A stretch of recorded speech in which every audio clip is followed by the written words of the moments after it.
Hey, we're in. Hey. It'll never get old. I know. It's funny, like, seeing the monitor, like, it's just all of us looking to the right because we're watching the intro because it's so cool. 1 second here. Sup. Look at my floofy head. Yeah, pretty floofy. Can you tell how humid it is in here? Only a little bit. Heroes and villains. Thank you for joining us once again, or maybe for the very first time. This episode of the Umbra Initiative. We're back from a unexpected and Unwelcome. unwelcome hiatus. No. We thought we were gone for a holiday, but we took 3. Yeah, apparently. Everybody had some turbulent shit going on. Yeah. last week. Absolutely. It was pretty wild. But we're back. We're back. We're good. We're now. here. Yeah. And you might notice, Colby's in HD now. I'm in HD. Yeah. Hey, look, my frames. Oh, great. Colby has a real camera now, and I not just a know. webcam. And some people are like, oh, I can't see because I'm just listening. Well, we appreciate you. We do. Absolutely. 100%. We already updated the mics. Yeah. So. And you can already, go and watch us. Twitch.tv/KeepTappingX every Wednesday, 6:30 p.m. shit. That's right now. Right now. You may also notice. Oh, Initiative hat. beanie. Focus. There it You is, guys there can it hear is. me really well right We have now. an initiative beanie. Yeah. Yep. We have an initiative beanie. And it's embroidered, so it's gonna last. oh yeah. Yeah. It's that good shit. So if you like that, check out our links and our merch. Wait, Links, I got you. Wait. Oh, look at that. Yeah, I For was the gonna do Umbra it Initiative over. beanie. Did you add the merch page to the link tree? Yes, we did. Yep, we did. I've only been asking for a week. And merch. I know, it took us a while. And if you have some money, you can pass. There you go. And you want to see us do better? Yeah. As always, chat, please let us know if our audio is all funky and if If we the sound weird. in-game music is too loud or anything like that. Speaking of music. Oh yeah, we did some new music too Yeah. to add over there, so we've been busy. I didn't even introduce us though. No. I am Colby, your Professor GM for tonight, joined here by my lovely cast and crew. Cory. Hi, my name is Cory, and tonight I'll be playing as Jordan Teller. David. Hi, my name's David, and tonight I'll be playing as Barrett Stair. And Nicole eating a popsicle that looks like a chicken wing from here. It's kind of nasty when I say it like that. Munching on a drumstick. It's like stringy, kind of. It's strawberry. That is not a quality that I don't know, it popsicle looks like should a- have. The strawberry jam covered wing. Well, because it's Ew. shout out to not sponsored Outshine bars. They got Give us real some money. fruit. Real food. Playing Arabella Modesto. Token female. Wow. She That's doesn't- gonna be. Quick, someone has to doesn't sub, know. gift, or use bits in order to make the hype train not go away. That's it. My hair's going up though. How's everyone It's too doing? frizzy. Everyone doing good? Pretty good. All right. Yeah. Feeling good. Ready to Feeling good. play?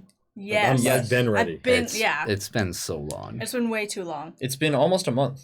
Yeah, it's Yeah. been 3 If weeks. you were on Spotify or Podbean Uh-huh. or any of those services where you just get the audio and you were like, where were these? Oh, they just showed up on my feed. Where were they? They've been gone forever. Check out our Twitter and in our Discord where we update you on everything going on in the world of the Initiative gang.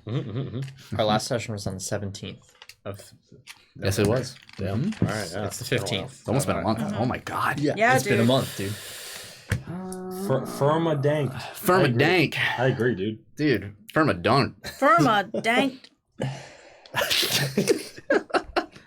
People listening are like, what? Yeah. Why'd they just say Firmadank? It's probably a swear. Like, we probably just said something awful. Yeah, we Yeah. probably said something terrible. Immediately canceled.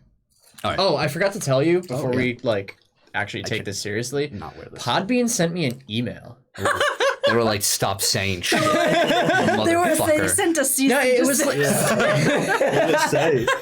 It was like, I don't know, they treated me like I was like a user. Like, I don't think I've ever been on Podbean, let alone made an account. But like, they were like, Hilarious. check out some shows on Podbean. Like, Cut the crap, you idiot. they found me. So if I vanish one week, it's because Podbean put out a hit on me. It was like, I heard you, bitch. It's been a while. It has. And as a result, we might need a little recap. I would love one. Please. And people don't know, this is episode 4. So we're still so early Oh, yeah. in this campaign. Barely Go- scratched the surface. Go tell your friends about us. Like, now's the time to get in. Our episodes aren't even long. They're like 2.5 hours. Yeah. Like by actual play Like 3 standards. hours-ish. Yeah. 3. Shut up. Give me the recap. I don't know what happened last. I don't know what happened. All right. What's a pod bean?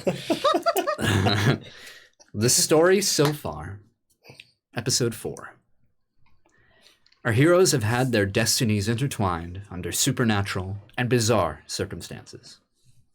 Having stumbled into a strange world of unnatural dangers, and then escaped, Barrett, Jordan, and Arabella had gone their separate ways amidst the small town of Arcadian Haven. The next day, the town was having its monthly community dinner, a time when people gather and catch up on their monotonous lives. Participating in the event was one Peter Baskins, the curmudgeon owner of a pawn shop in town, who was always known for his distaste for others. Arabella would initiate a conversation with the man, only for it to backfire and cause an uproar. Peter would return to his shop, embarrassed, flustered, and frustrated. Wishing to return some items to Peter, our party ventures to his shop, only to find the man is missing.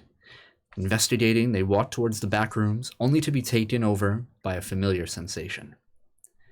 After losing consciousness, our heroes awaken to the sight of glass walls, ceilings, and floors. Outside seemed to be a warped version of Peter's pawn shop. They delve deeper into their surroundings, discovering Peter himself, who appears terrified of their situation. Before elaborating further, the party is attacked by a creature made of forgotten and pawned objects.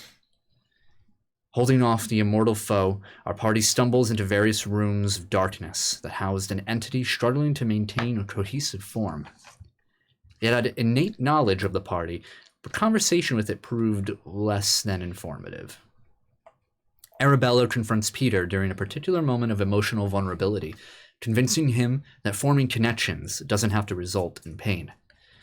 With this new mindset, Peter destroys the murderous creature, and our party is able to escape the dimension and return to the pawn shop.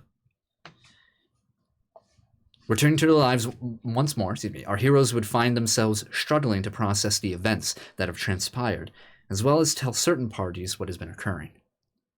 Arabella, when picking up Olivia from school, is suddenly taken over by an extreme and violent desire. What has stirred? Peter's sniper rifle was found disassembled and sprawled on the floor, hurting him when touched. What has grown? Jordan is not being taken completely seriously by Natalie, his therapist. What has happened? Perhaps the answer lies within the Umbra.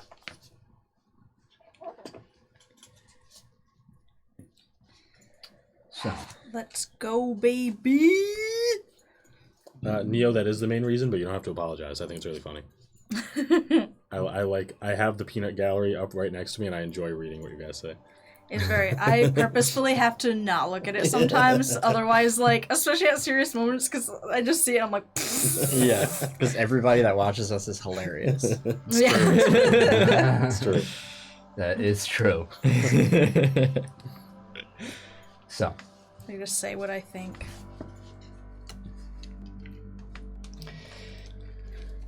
we fade in on a dark, starry night. The cosmos above providing the only illumination to the changing foliage below. As we pan down, we don't quite get to the bottom of the canopy, per se. Instead, we stop halfway up a tree, where we see a tree stand, a hunting stand, laid up, a flat wooden board attached to the side of a trunk. We see 2 backpacks shown up on towards the trunk itself, near the ladder leading down. And laying on it is a young woman, mid-20s, long red hair, held back by a furry hunting cap. We can tell even just as she's laying down, she barely fits on the tree stand. She's very tall, kind of lanky, a bit skinny, wearing full flannel, dressed, covered up, and she has a rifle next to her, just a simple hunting rifle. And on the other side of her is a can of beer she sips from every so often. As we look, she spots in the distance a figure. We see it shuffling through, the shape of a deer.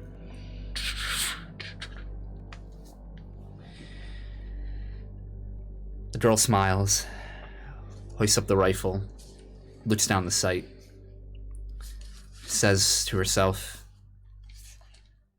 "All right, none for you. Take one piss break and miss the catch of the day, Jason." We see down the sight the deer, unbeknownst of its fate. Her finger on the trigger, gently squeezing down until a shape washes over the deer, gone from sight. She takes her eyes off the scope. What the fuck? We hear a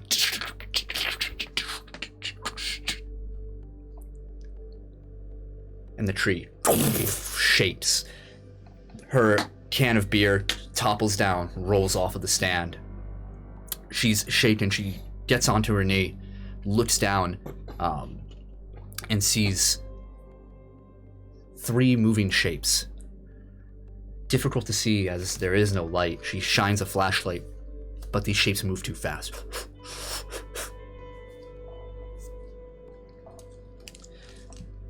As she moves away, she hears and looks to the side as this dark shape is climbing up the tree behind her.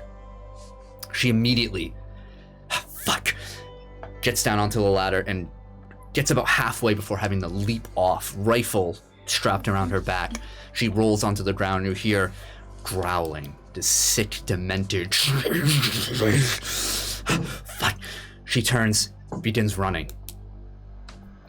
As she's running, we hear rustling of leaves and bushes behind her. She trips. What the? Looks over, shining her light. We see a young gentleman, perhaps her age, but his features hard to make out through all the blood on him. His beard soaked in this crimson hue. She looks over. Jason, right down, and as soon as her hand touches his body, completely drenched in blood through his coat. We hear the growling around them. She takes the rifle around, fires it into the air. The shapes move back. She grabs Jason and puts into a fireman's carry. Starts running, moving a bit slower now as the rifle, and just takes shots into the darkness, forcing these figures away every moment. Frantic, these shapes come closer and closer and closer until finally she reaches a vehicle. Having moved to it, she drops her keys, trying to unlock, getting Jason, trying to hoist all these different objects. She hears the growling come closer, points her gun. Nothing. Closer and closer. She fumbles down for her keys, gets into the lock. We hear these figures rate about her until finally she opens, throwing Jason and climbing on top. Objects hitting the car, shaking it.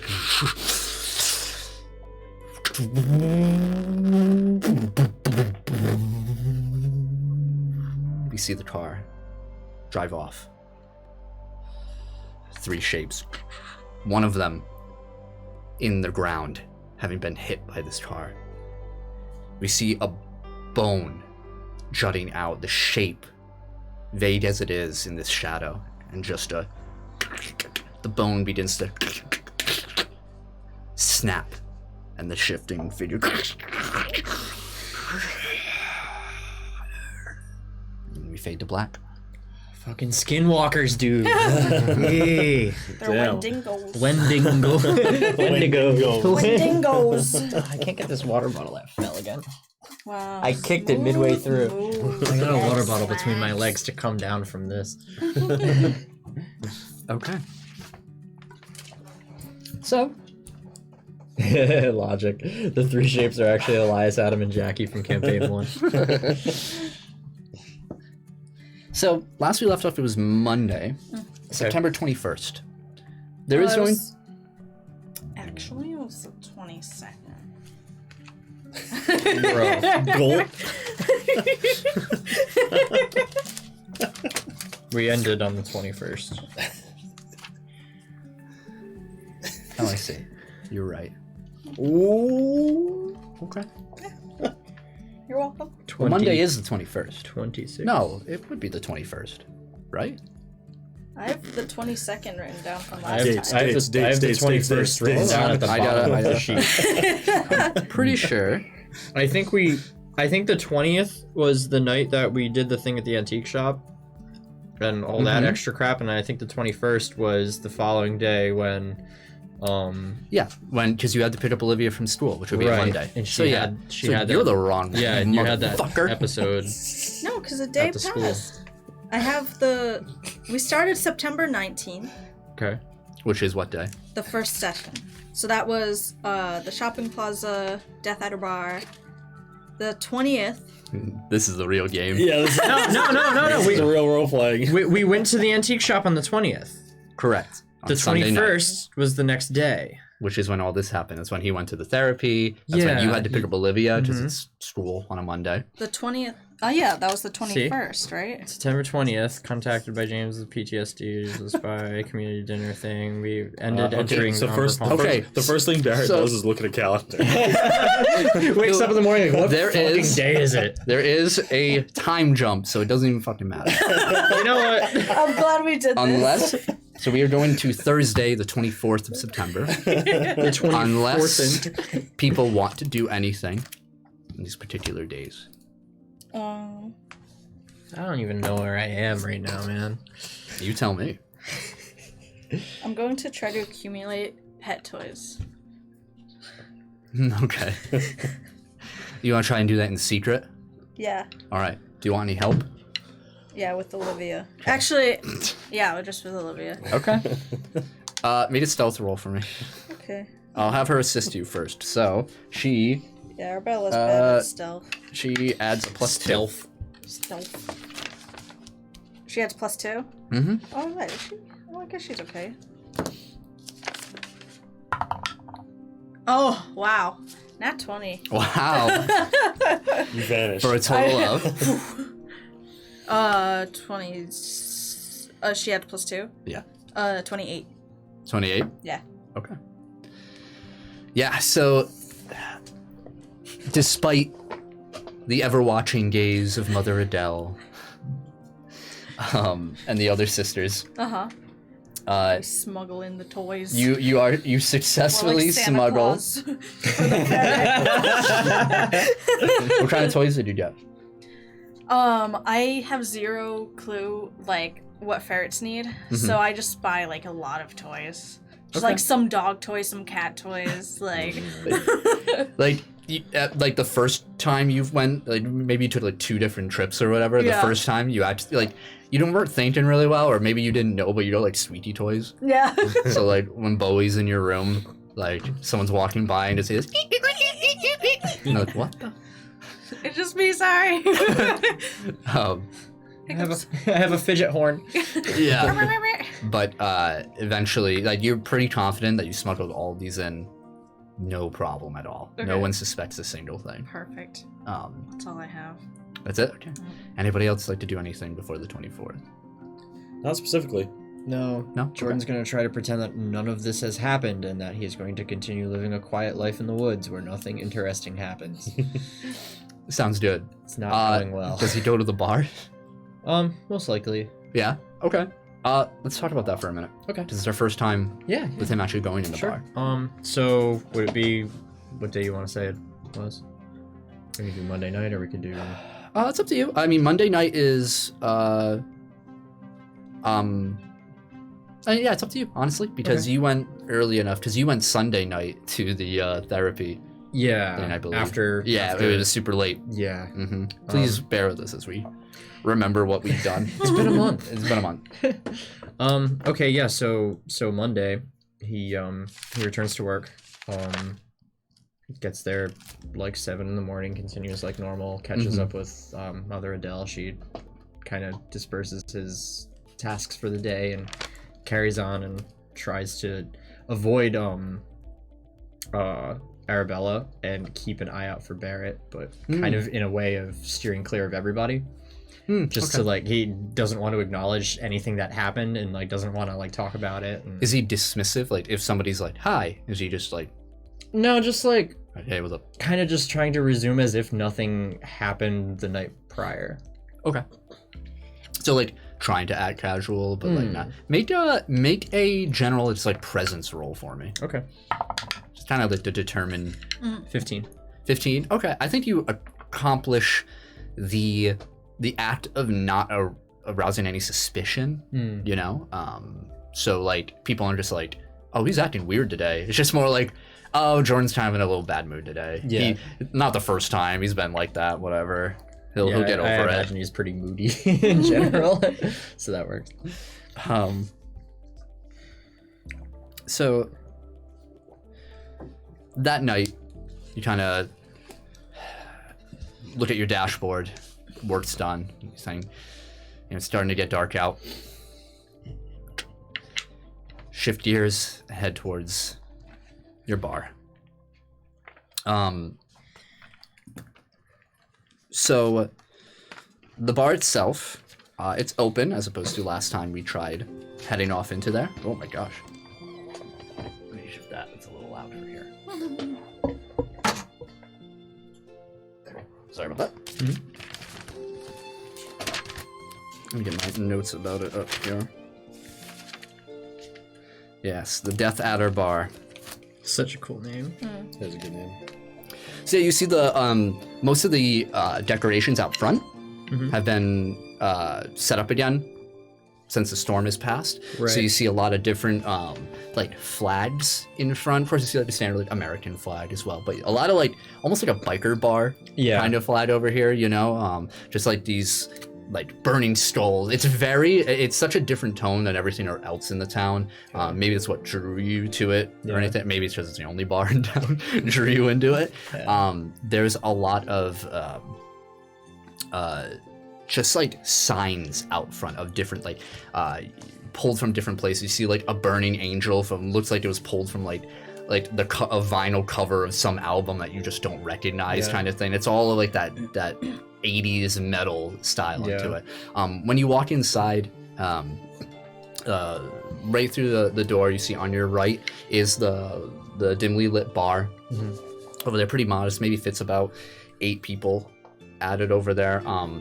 There's a slight decline, like a single step decline that leads into this main, I don't want to say dining area. To the far corner, there's billiards. There's some tables set up on the corner over there. There's an old jukebox that hasn't worked in 7 years in the corner over there. The only thing that works is like the flap thing, but it doesn't actually play any music. There's about like 3 ceiling fans that are just rotating at all times up top, no matter what the weather is. It looks like the floors were just cleaned, so there's like a nice shine to the wood onto there. It hasn't filled up quite yet. You do see there's a couple of stragglers sitting around, been there since early in the day. The regulars that have a problem. You see Lionel, the barkeep and official owner for the Death Adder Bar. Just to describe him again, you met him before, but he's short, stout, pretty much closest thing you could get to like a dwarf, fantasy dwarf. Right. Yeah. Just kind of scraggly hair, everything there. Kind of looks like a butcher, right? But he wears glasses, like these thick rimmed glasses. Yep. He's completely. He's bald, but his like beard kind of comes out everywhere. His sideburns are everywhere over here. He looks over to you. Looks like he's stalking some of the shelves behind him, just in the mirror. And he's just like, Jordan, how's it going? Take your usual seat. And he points to the bar stool. Already on my way. He's gonna do something real quick. Look a little frazzled there. Something happened? It's been a hell of a weekend. And I got a bad case of the Mondays, hence why I'm here. Well, I know the cure for Mondays. And he what does Jordan drink? If Lionel had to give you like your drink, what is Jordan's drink? Apple teenies. He's just like, he's like, I know what yours. He drinks strawberry daiquiris. Yeah, I was just saying, I know what yours is. One day, and he has like a Mike's Hard lemonade. And he slides over. I was gonna say like a big like fishbowl with an umbrella and like a sword and like cherries and shit. It's actually Stop. just a fine wine. It's just a Riesling. Just It's $300 bottle of wine, sir. here's a Sauvignon Blanc. Oh, it's something in French. I don't know what it means though. Yeah, Lionel's a connoisseur. Yeah. It's a very unlikely play. Yeah. It's a mudslide. Be the typical probably hard ass like shot in a beer kind of guy. Yeah. Yeah, Okay. I'd probably have like a shot of whiskey and probably like some brown ale or something. Yeah, he pours it over. Trying not to like name names. Yeah. Don't want to be too specific about that. He's not like a fancy bartender. Like he's not gonna like pour it. He doesn't even look quite elegant. He looks like a man who has maybe gone through that phase of all the tricks and trying to pull everyone. Yeah. But he's not here to impress anyone. It's his place. He knows what he knows what's This up. place is a dive. He pours it and gives it to you. Yeah. And you're pretty much set. You know, how long are you hanging out there? Like for a while? Or are you just popping in for a drink and then leaving? Probably hanging out for a little while. Okay. There's nothing really else to do in his life or in this town. So. The night goes on, and maybe it's about 9:30, 10 o'clock. It's getting kind of late. How does Jordan handle his alcohol? Is he fucked up right now? Is he like, Not really. Yeah, he's he knows how to handle himself, I imagine. Yeah, just kind of stays quiet and sticks to himself and kind of just like watches everything that happens around him, just to like be in a place where things are happening. And Yeah. he doesn't have to like react. Absolutely. To them, just And- to keep his mind busy. It starts to fill up, even on a Monday night. The Death Adder bar, it's the only bar in town, and people know it, and it starts to get a little bit rowdier. And someone walks through the door. You see large shoulders, burly chest, wearing a thick like hunting jacket coat, dark tan, dark complexion. You can see as he shakes off the slight cold that's happening outside. Not quite, it's still the fall summery weather, but nights are getting a little bit chillier. You see like crosses tattooed onto him, just like kind of religious symbols all over his body. You see he smiles as he looks towards your direction, and he's missing one of his front bottom teeth. You see Mitch Anderson, I knew this was coming. another frequenter, regular Yeah. of the Death Adder bar, and he doesn't walk over to you immediately. Yeah. Kind of just, he's looking at you, but he walks down the single step towards the billiards table, and you've been here long enough to know that Mitch likes to play a game of pool when he first arrives, so takes up whatever challenger. And he's pretty good, and just throughout the next hour, you catch by, it's like directly behind you, so you have to make an effort to like turn and see. If you do, I don't know if Jordan does, or if he's just like, no, looking at anything else. Or... I feel like Jordan would sit and like kind of like keep to himself and kind of like enjoy being quiet, but every so often you just hear the thwack of like the stick hitting the cue. Yes, yeah. And it just like kind of like irks him a little bit every time because it's so fucking loud. It's right behind him. Exactly. And it's just like throwing off his zen. Yeah. And it's starting to like disturb him. Yeah. And he starts looking over his shoulder like, what the fuck? Like, can you guys like, yeah, like. As soon as like you look over, you realize he's not there anymore, and he's almost right beside you as he doesn't sit on the bar, but he leans against it, not looking at you. Yeah. Body language a bit facing you. He looks over to Lionel, and he just says, how about another beer? Make the bottle a little less fragile this time. He looks over to you. Maybe I can get a few more hits out of it.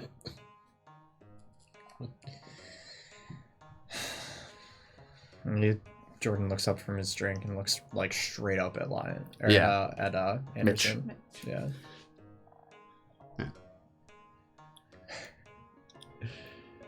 What are you looking at? You want to go on a date or something? No, I'm just trying to figure out if I want to be an amateur dentist again. He kind of like has this wry grin on his face, and he just says, well, how about we make the office out back over there? We can have an appointment. Look, man, I don't know what you're looking for here, but I think I'm looking for you to pay my last beer. Why? Because you broke it over my head. Well, maybe if you kept your mouth shut. Yeah, he like clenches his fist on the bar, kind of like gets the beer, kind of just holding it. And as soon as the tension swells up, you hear a, oh, will you two just knock it the fuck off? And you look to the corner, and you see coming out of the back kitchen area, per se, you see who is the real owner of the Death Adder Bar. Purple dyed hair, with you can still see the brunette roots in it, pulled back for business right now. You see this also just as stout as her husband Lionel. You see Anne Marie Creed is her name.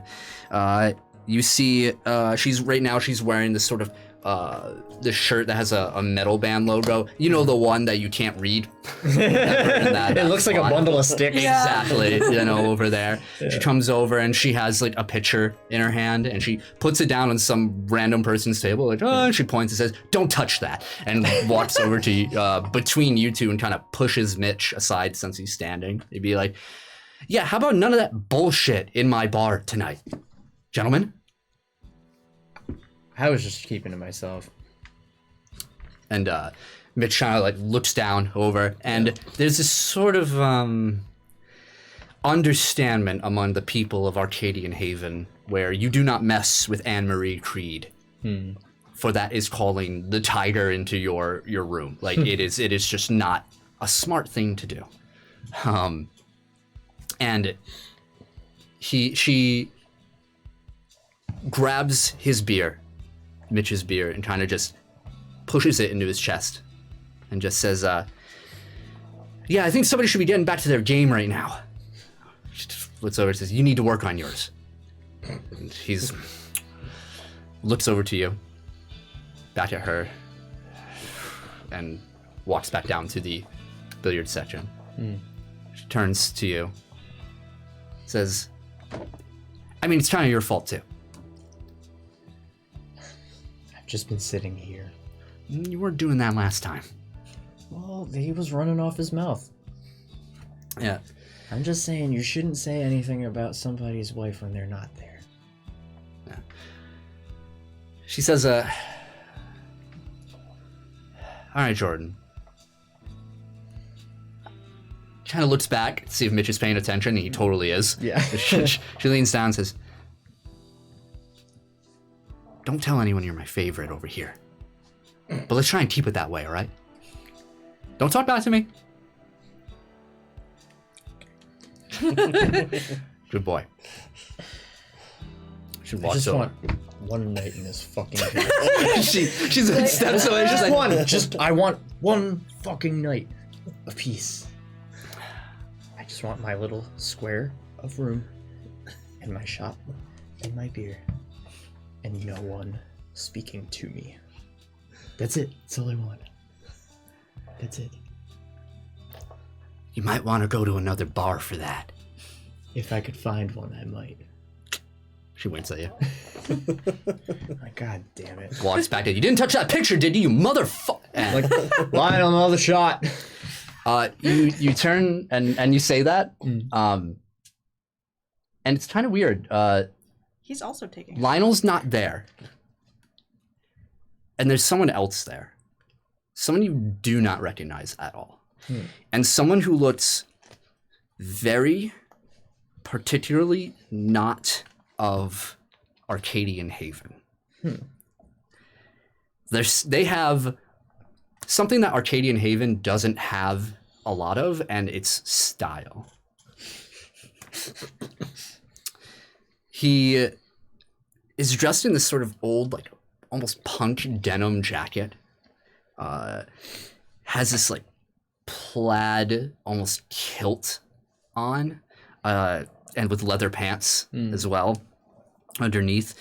He's covered in accessories, just lots of rings, bracelets, earrings all throughout. It has like one of those, those like chained earrings that come up, like, all gold. He's dark colored skin, you don't know if it's like African or anything like that.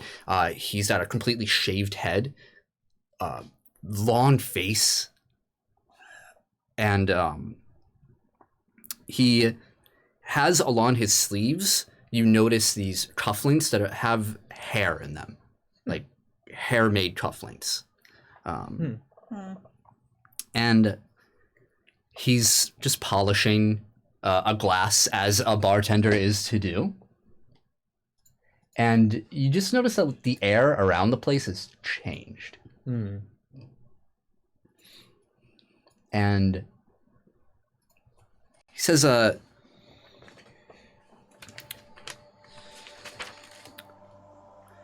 these things kill you.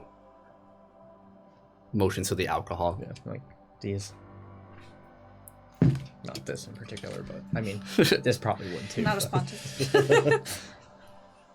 Kind of walks over to you. Leans one elbow down, and it's just kind of he's right in front of you. Yeah. This air of doesn't care about anything around. It's just looking right at you and just into you. Yeah. Can I help you, friend?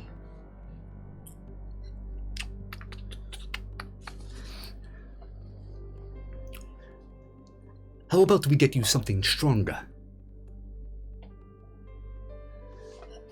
He turns around, picks up just bottles, just this wide assortment of alcohol from under, as if he knows this place back and forth. Just, Yeah. But as he picks up a bottle, he's like reading it, like, and he starts to mix a drink for you. And the way he does it is theatrical. He's flipping one around, pouring it, performing these feats of just spinning a glass on one finger, like as he grabs a drink, pours it in, mixing the drink as it spins. Has a scotch glass of this dark brown alcohol. And make a perception roll for me.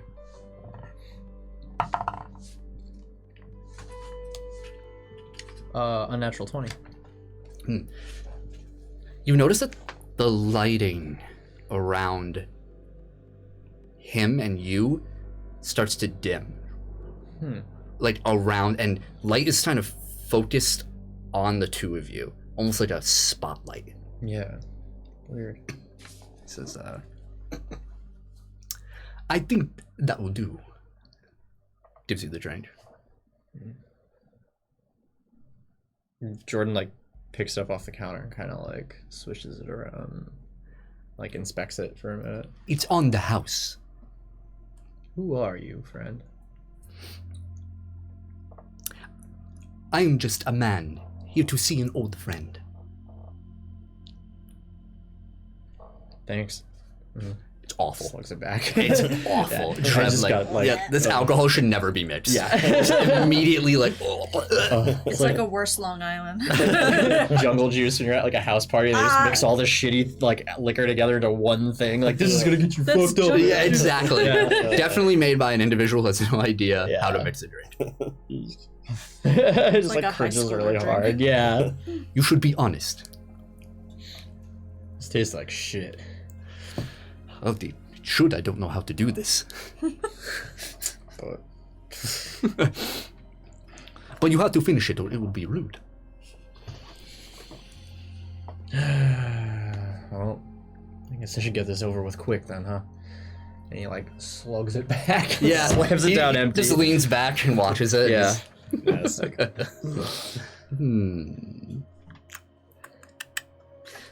You know, you and your comrades have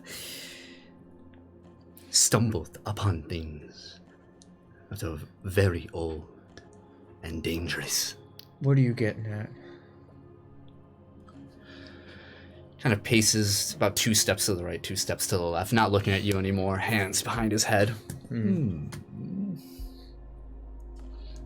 I think you know what I am referring to. I don't have any clue what you're talking about.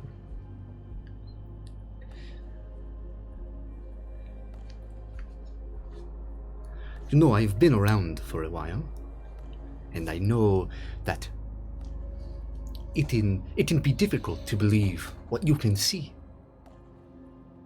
What strange things you can feel. But you seem like a smart man, and I think you understand, to a degree, that what you are seeing and feeling are real. The drink starts hitting Jordan. He starts kind of like swaying in his seat, like.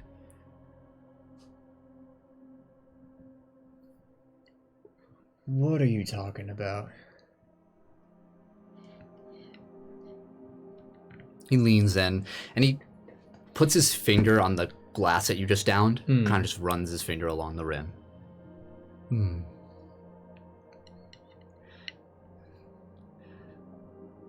What you are experiencing are precursors to disaster.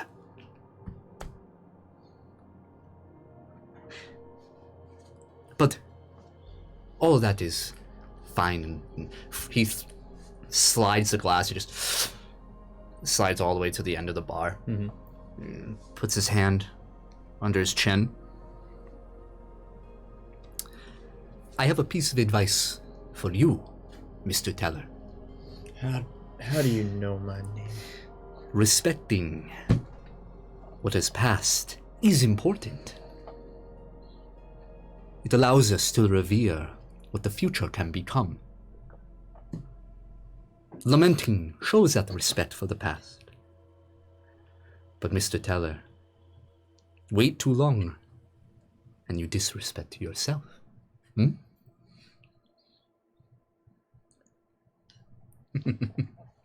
Shh, quiet now, it's okay. He starts kind of walking away. Yeah. And he says something out loud. He says, "Of teeth and kin, benign in presence, upon the Umbra, cater to their form, though refuse their ultimatum." What? Hey, wait a minute. Goodbye, Mr. Okay. Teller. And you find yourself just that alcohol hitting hard. Oh, man, yep. And then the hustle and bustle of the room Oh, no. retakes again. Yep. Head right down on the bar. Not a good sign. Yep. Head on the bar means you gotta go. You feel a shoulder on you, like, hey, wake up, Jordan. Yeah. Come on. Up. Time to get up. Closing time. Where the hell is he? Mitch left a while ago. No, not Mitch. The other guy. You see Anne-Marie, like, I don't know, there's a lot of guys in here, man. The dude with all the rings. And the bald guy. Yeah, the bald guy. Lots of rings. There, Well, I know, can you take Jordan home again? Yep, I got it. I'm not. Come on. Where did he go? Said, he There was went where we all go. There, Back home. no, there was a bald guy and he was wearing a bunch of rings and a bunch of earrings and shit. And he was behind the bar and he made me a drink and then it fucked me up and he said some weird shit. Walked out with King James He himself. knew my name. Who the fuck was he? Yep. Yeah, that was his, There's some like his Persian right- guy or something. Like where the fuck did he come That was from? Baron Earring. I don't know. Get in the, come on. Kind of light My all fucking head. takes you over to his car and drives you home. Yeah. like the whole time. He is just like pouting now. Like, Yeah. kind of sobered up a little bit, still like upset and like trying to process like that bit about disrespecting yourself in the present because you're holding on to the past and shit, and just like kind of stewing and like upset and confused. Mm-hmm. So, does I any? just want to make a slight side note. Okay. Um, I killed Jordan. yeah, before that even happened. Yeah, I got a sniper on him. Just on those few days that we had, I'm gonna start paying a little more attention to what Jordan does. Okay. I'm not like Shit, aiming listen. at him down Oh, the yeah, scope like you I wanna do with kill me. Arabella. Yeah. But Okay. I'm kind of just like Oh, you're not scope worthy. I'm Sorry. Yeah, I'm not like Scope worthy. I'm not like aiming my gun at him or anything, but I'm doing like classic tailing on him pretty much. Yeah. Okay. Just keeping track of like where does he go in a normal day? Yeah. What does Okay. he do? It's that kind of thing. Yeah. Okay. I mean, you would pick up on his habit of going to the bar, Yeah. stuff like that. Mhm. So yeah, make a investigation check. No, he never gave it. Okay. Oh, I got this. 6. Okay. I rolled Guess It's gonna we take you a little while to get the every info you need. Yeah. Difficult balancing your missions, apparently. Yeah. Okay, so till the 24th, does anybody want to do anything? I think I don't remember for sure, but I think I'm trying to find out where Barrett lives. I think you tried to do that in the previous session. And it didn't turn up anything, right? You realize that Barrett is a man Right. who's definitely not from here, Right. and who sticks out kind of like a sore thumb in some ways, just because he's so different from everyone around. He's just this really strange, unapproachable person that nobody knows anything about, and it's intriguing and scary. Okay.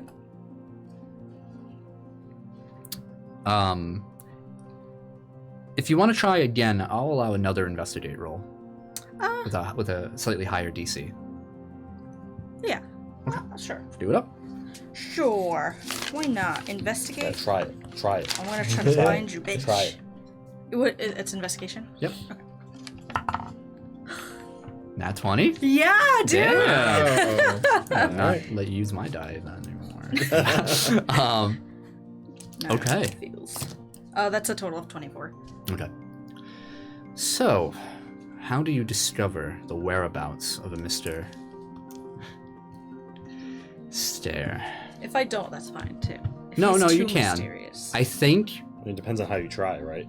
right. I think that's a good idea. How are you trying here? Well, what is your method of trying to find his home? watermelon, I'm gonna definitely. Yo, what? Oh, hold on, real quick. Sorry. Happy birthday, bro. Happy birthday, Legendary Watermelon. He's in Hey. chat right Happy now. birthday. Happy birthday! It's his birthday. Everyone say happy birthday, Legendary Watermelon. Yeah, yeah, Happy yeah. Happy Yeah, birthday! cool. You have the Watermelon. same birthday as my grandma. There you go. You're her grandma now. Grandma. Yeah. Hi, Grandma Watermelon. Yeah, Grandma Watermelon. Anyway. Okay, so I'm gonna try to do like Oh, some shit. exploring. I think I'm gonna try to go to near where I found him in the woods the first time and see if I can back. It was pretty far Yeah. from where he lives, considering that's actually closer to the compound than it okay. is anywhere. It's that where you first met Barrett was between Jordan's house and their compound, essentially. Okay. Which is sort of this opposite way. That's Barrett's place is more south. Oh, I see. Okay. Then how do you find a sneaky person? I'm pretty amicable with everyone in town. Okay. Is it possible that I happened to see the little girl with the raccoon or whatever? Yeah. And if she noticed raccoon. what car he had or like which direction he came from or anything like that. Yeah, so I think what ends up happening is Laura Hark, Yes. the young Spitfire girl, Uh-huh. Yep. she's able to tell you, just like ask him to be like, oh, that guy? Yeah, it's all tough, but kind of shot him with my slingshot the other day. He was freaking out, Oh, crying like a baby. But why did you do that? Because he's an idiot. And I can. And he went back to his car, and she kind of like describes the car to you. Okay. And as an individual who has made a habit of following you, Yeah. I think you're able to spot his car. Okay. I just In town. notice it. Yeah. I'm like, huh, that's weird. Imagine it's like she's like describing it, and like like a it flash. loses focus on her into like the street corner around, and you like see the exact car. But she's like totally nice. Yeah, it's like behind. Yeah, and if he comes, that's and he's weird. like, and if he comes back around here again, you better believe. Bah, bah, bah. Oh. Kind of looks like that car. Oh, thanks. And I think you could use that perhaps to try to Okay. follow him Yeah. back home one of these days. Yeah. Okay. I'll have you make a stealth roll, Sure. and you make a perception roll. Could I just say I'm not trying to be stealthy? Like, absolutely. I'm not like Oh, okay. trying to hunt this dude down. I just want to like know where he's at. Yeah, that's simple enough. You know, you're basically following him on bike, and Yeah. you notice this. Yeah. And at some point, it becomes less like, oh, you know, we're just going through town. Maybe we're just going the same direction, and I'll pretend whatever. Yeah. Until you start going to like the off roads, and you start realizing that. Yeah. Yeah. And it's easy to follow once you go off road because there's not a lot of roads, right? So like you just follow on the same dirt Right. road, and it's pretty obvious. I think if I saw her following me as soon as I like got on these off roads that I knew nothing else was on, Yeah. I'd probably stop the car. Okay. Okay. Yeah. He's like, hey. Yeah. The car stops Okay. in front of you. You're still a little ways away, but you're catching up. Yeah, I stop the car and just like roll down the window waiting for her to get to me. Yeah. Not even gonna reverse. It's like if this was like a show, it'd be like a really like awkward It's moment like where we the- keep the camera on Barrett and we It's just like hear. Monty Python. Yeah, exactly. Like just for like a minute too long. Just, Barrett's like sitting there rolling his eyes and like Yeah, scratching his yeah, face. yeah. yeah. He's like yawning. Like opening up He his lights glove another box and then putting cigarette. it on. Yeah. I finally found you. Can I help you?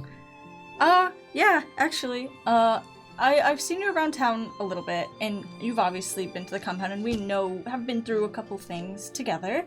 And That's true. Yep. I was wondering if maybe you can give me your phone number or an address or anything just to be in contact with you.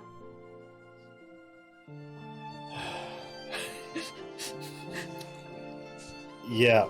I'll open my glove box, take out like a little notepad that I have, Yeah. just write down my number. 'Cause, you Okay. know, and just like, yeah, I just write it down. Don't leave like a name or anything. Just rip it off. Yeah. Yeah, here's my number. Oh, thank you. I'd imagine as you like reach over, you get the notepad and pull away, you see like on the center of the dashboard, you see the stuffed bird. Like just Yeah, kind of sitting yeah. there. Oh, And yeah. you write the number. You do notice it. Okay, yeah. You've acquired the contact information for Barrett. You can sell it. Jordan already has it, so. Oh, you gave it to him and not me? Yep. Oh. Got a thing for blondes. Well, okay, I guess. If anything weird happens, like it has been, if you need help, let me know. Thank you. I've been looking. You're a hard person to find. Do you know that? Yeah, I like being alone. I see. Well, I will try not to disturb your privacy. I just figured, if you're in town and you're going to be in town for a while, it might be nice to visit. Sure. Okay. Yeah, it's nice to know a few people, I suppose. Yeah, very helpful around. All right. I'm gonna head home then. Oh, okay. Thank you. Roll up the window. Thank you for the- Thank you. to see your reflection in it. I like wait for her to leave a bit before I start the car. Yeah. Yeah, I like pedal all the way back. Get back to... Yeah, slowly go down the road, like looking in my rear view. Okay. Anything else before the 24th? Okay. So on the day of the 24th,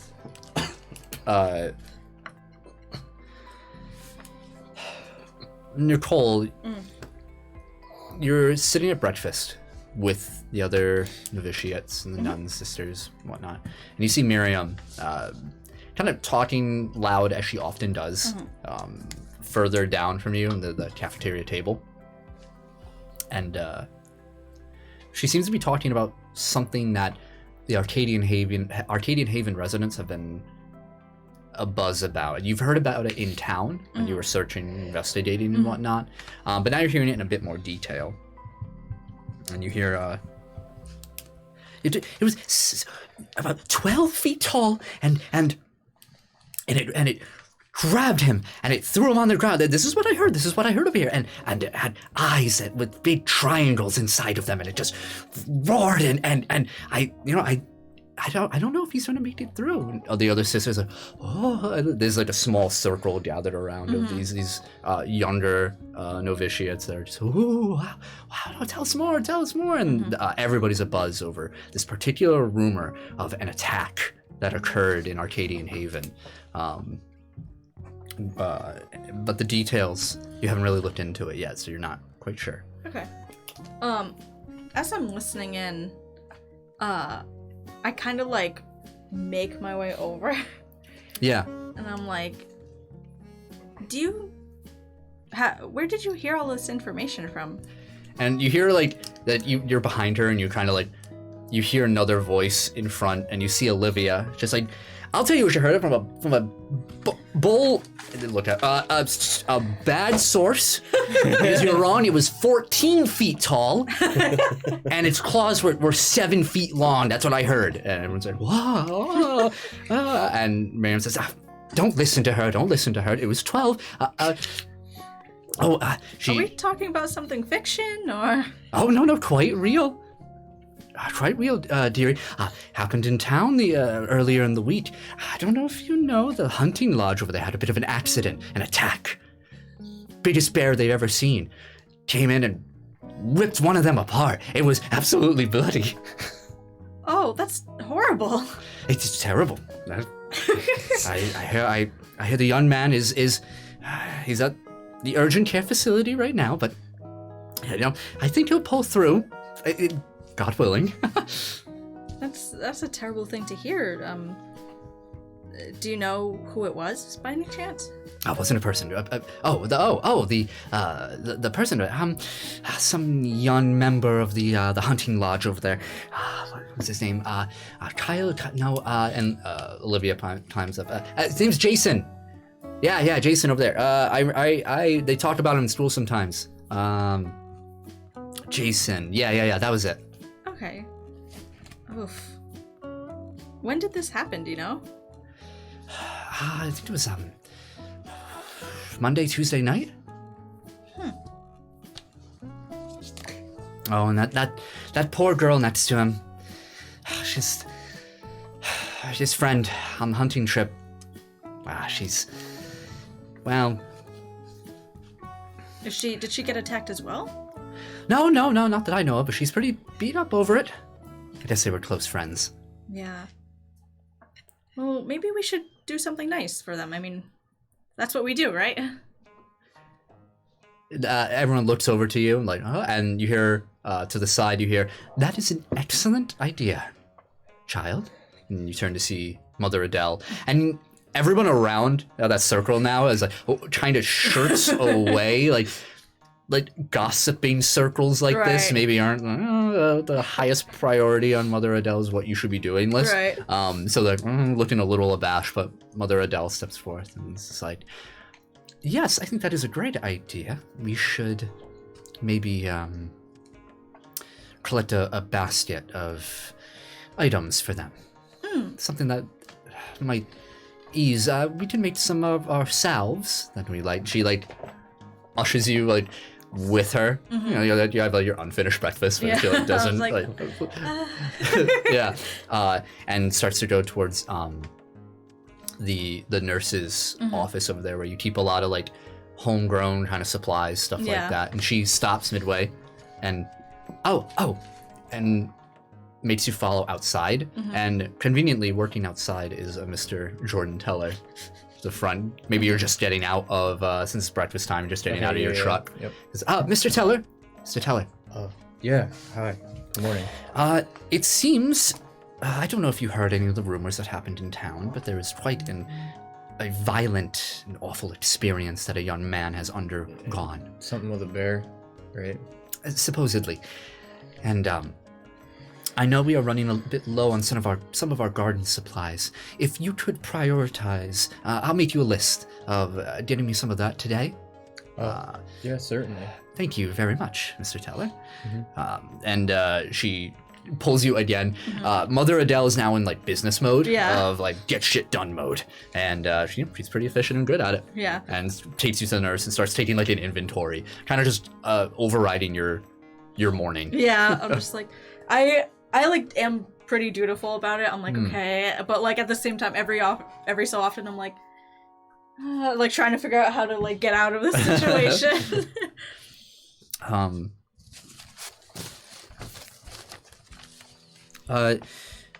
Barrett, what are you doing right now? Are you taking a position? Eating a sandwich. I take half a sandwich out of the fridge. The same one. It's only one sandwich in the fridge. I'm getting ready for my daily routine. Every day is exactly the same. Actually. Just packing my bags, eating the same food, going to the same spot, setting up the same spot, the divots in the ground, put the sniper in it. Yeah, when you're walking up the hill, crunching through the leaves and the twigs, you like smell something. And it's what is make an intelligence roll. Bear poop. Intelligence. It's got an arm in it. 13. 13? This scent, it's kind of familiar to you. It's this sort of like sickly sweet stench. Oh no. And you kind of like smell it off the beaten path, and you walk over, and you see what looks to be like a family of deer. Like two large, like male, female, and then like a small little, what are they? Not bucks. What? Fawn, doe. Thank you. Doe or female? Yeah. Fawns Whatever are a small. child, Babies. baby deer. Fawns, I think. Fawns? That think might so. be it. Regardless, Whatever they're band dead. he was at. They're corpses. That's what we call them. You see these three piled together, exposed rib cage, blood that's dried but still has that glisten to it. Flies are already all over them. You see these strangely piled deer corpses. Are parts of them eaten? Make an investigate roll. 10.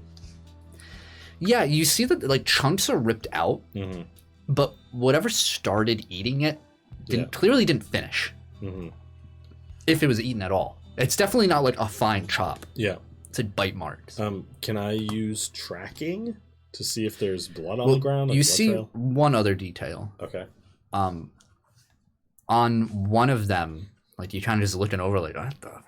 You see like under the chin, you see like this black wriggling shape, like very small, like a not a pinprick, but more like a fingernail. Yeah. Like just kind of this inky black Oh, that's gross. shape. I'm gonna kneel down. I'm just gonna take my knife. Okay. And just kind of try to cut at that black. Yeah, as soon as you like cut it off, Yeah. it's like cutting off a pimple. Like Ugh. it comes out, but then it like rides up like, and then just kind of like falls flat, like, and stops moving. Gross. What the hell? And it's like disconnected from the deer now. Yeah, it's like attached to your blade. Just kind of like look at it for a second. Okay. And then I want you to make a will save. Okay. Okay. Uh-oh. 23. Okay. Nice. Okay. I kind of want to put it in something. Okay. Like, what do you want to put it in? Your Your sandwich I'm trying to think wrapper. of what I'm trying to think of what I have to put it in. Sandwich bag. rice. A jar. Your Ziploc sandwich bag. Your ear. Your gun. Yeah, I don't really know if I have Stuff a it into safe it. spot. Okay. Yeah, all right, maybe. Empty pack of cigarettes. Yeah, I'm gonna keep a note of it. Okay. I'm just gonna put it back on the deer corpse. Okay. Keep note of this, and then yeah, I'm gonna look around to see if there's like a trail leading anywhere from these bodies. Okay. And I want to use tracking for that. All right. So the tracking, is it an advantage? Yes. Okay. I just want to read it specifically real quick to see what you get from it. 1 moment. Rules check. Yeah. Let's check. Yeah. Okay, make a perception roll. Okay. You can use a perception skill to visually follow tracks. Nice. 25. Nice. Very good. We're all on pretty good. So you do find tracks. Make an intelligence roll for me. See if you can determine what, like, could have made them. 10. 10. It's a little tough to say, but you can ascertain that it is like paw prints. Okay. They look vaguely like paw. Not sure, like a big cat or a big dog or something. It's like a paw. And there are about 3 sets of them moving through these woods. You start tracking through it, and then you start realizing, oh shit, I'm getting close to the compound. Okay. You're like, Yeah, as soon as I realize this, I'm going to be like, all right, it was an animal. It's fine. But you also notice that it turns quickly away from the compound and starts moving about north eastward. Okay. And the longer you're tracking them, you start realizing you're noticing the patterns of whatever these animals are. They're not interested in being very subtle with how they move through nature. Interesting. And with a 25, I will say, those little black specks that you see, you can catch maybe another like 3 or 4 of them on the ground, not moving. Okay. I'm gonna like write all this down. Okay. As I'm following these things. But when it does take that sharp turn to the northeast of the compound, I'm gonna stop following them. Okay. And I'm gonna go back to the hill. Okay. And how far are these deer corpses from my usual spot? Maybe about like 10 minutes away. So it's like, pretty like good distance. Okay. All right. They're not like on top of your spot. Yeah. Then I'll go back to the spot, and I'll perch up. But as I'm there, I'm gonna just keep notes of like the black stuff that was there, how many footprints I saw, how big they were, what direction they went in. And just leave it at that for now. Okay. So the 3 of you are going about your day. Jordan going to their garden section. A couple of the other sisters like offer to help you. Yeah. They're just like, oh yes, their like primary duty is to tend to the garden. Yeah. Where like you help with a lot of like the maintenance around and help them. I imagine like you've developed like pretty decent gardening skills, like from being around these women all the time, right? Much like you've probably acquired a lot of different skills working this job. Probably I see Jordan being like a type of person just kind of not Jack say of all no. trades. Yeah, to just like not say I no see. to anything anybody asks of him while he's there, and he just he ends up doing a lot of things and figuring it out as he goes until he kind of gets good at I like fixing it. shit. I like it. General handyman. Yeah. Pretty much there are problems there, and if he doesn't figure out how to fix them, they're not going to get fixed. Yeah. So, these people are kind of hopeless isn't the right word, but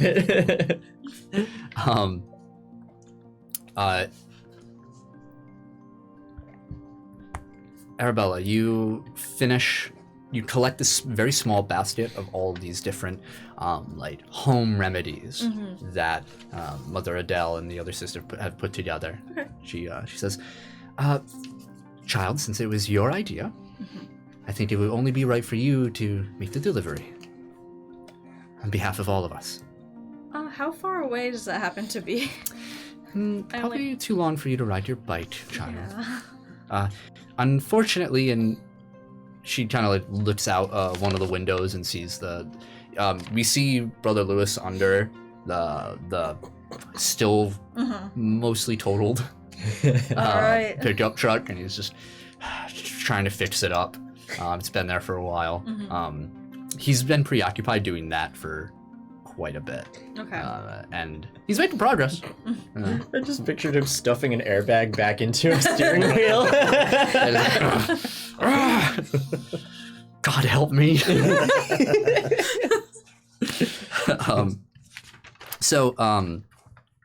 Yeah, she says, why don't you ask Mr. Teller if he could give you a ride into town. Let him know that he will be compensated for all of his troubles. I would love to, but I think that he's a little cross with me currently. And why would that be? Well, I told you about, my weird dreams. Or, whatever has been going on. And, we had a disagreement. I mentioned it to him and we had a disagreement about it. Oh, I see. Was he aggressive towards you? No, nothing like that. It was just a disagreement. Well, we can't let that bad air exist between you two, after all. You know what the right thing to do is. Yeah. God That's damn it. the right thing to do. You sub. That's, God damn it. Gotta turn that off. Anyway. She puts a hand on your back that's pushing you. Make things right, child. I'll do my best. That's all we can ask for. Okay. This is gonna be an awkward car ride. Can't wait. I slowly meander my way over, carrying the basket. And I get up to him and I'm kind of fidgeting with the basket, so just really loud, just crumpling right next to him. Excuse me, Mr. Teller. Yeah, hi. What's up? Mother Adele was wondering if you could do us another favor. She said you would be compensated for it. Okay. What does she want? Well, we put together this basket, and, we... Let me guess. You want to give it to the kid in the hospital that got attacked by the bear? Yeah. We also don't have a car. It's like us in real life. She also wants me to deliver it. You girls are so predictable. She said you'd be compensated for it at least. Okay. Hop in. Okay. Where am I going? Is he still in the hospital? I don't know. Yeah, so from what you heard from the rumors over there, he's at the urgent. So Arcadian Haven does not have a hospital. Oh. They have a single urgent care office. Oh, yikes. Oh. He's in bad hands. Oh no. Yeah, this guy could die. He's in an office building with a stethoscope. Yeah. And a first aid kit. And that's it. Yes. He's got 3-inch deep lacerations from bear claws. It's towards the southern eastern part of town. Okay. As you make your way towards there, you would know, and you've been here most of your life over here, and you would know, both of you would have met the individual who owns this urgent care office. What's their name? Their name is Doc Hal. He is the main physician, the urgent care center. And he has a partner named Dorothy. Doctor, I'm sorry, could you repeat? Doc Hal, H-A-L. H-A-L. And who's the next person? I'm The sorry. partner is named Dorothy. Doc, Hal, and Dorothy. Gotti. So the urgent care office is about as small as you think it is. Kind of this very old sign Tiny over it. private practice. Exactly. Yeah. Again, the sign's old, like the red print is faded to a dark or a lighter color. There's a like sliding door that doesn't really work anymore, so you have to like grab and like pull it as you lead in the front. Though as soon as you step in, you have that sterile office smell that wafts over you immediately over here, and also the slight scent of like of dog. Sitting beside the front counter is Doc Hal's assistant, Dorothy, a German Shepherd. Old lass. Dark fur, kind of just perks her head up and is the official greeter of the urgent care. Tail wags as company comes in. To the right of you is a seating area. Has those like plastic hard, like wooden frame but plastic covered like seats laid out in a grid formation over there. More towards your left is the counter. You go over and you see there is a man. He's not sitting at this. He's standing. Looks like he's standing, looking at papers. Very tall individual, tall, lanky. Looks like he's about like a Korean descent. Over there, he's got short black hair. He's wearing like a white coat. Definitely like screams. You look at him, you're like, oh, he's definitely the guy who like owns this place. The way he moves around and everything, just kind of knows where all the messy office supplies are. And he looks up and he's like, he kind of just sprints for a moment. He says, Jordan Teller, Arabella, hello. Hello. What do I owe the pleasure? Well, we actually came for... Please slide the door shut behind you. Costs money to keep this place up. I let her talk and I turn around and yank the door closed. You're like, I hear me mutter, goddamn fucking pulling on it. And like Dorothy's like messing, like trying to like crawl up on like your back as you're get off, dog. Yeah, and Doc doesn't care about that. She's just looking at you. Okay. I try to stay like focused. I'm like, well, we brought a basket for a Mr. Jason. We heard that something had happened. I believe it was a bear attack, and well, the compound wanted to send this over for him. So he gestures to the basket for him to like look through. Yeah, I give it to him. Kind of looks through. Make an insight roll.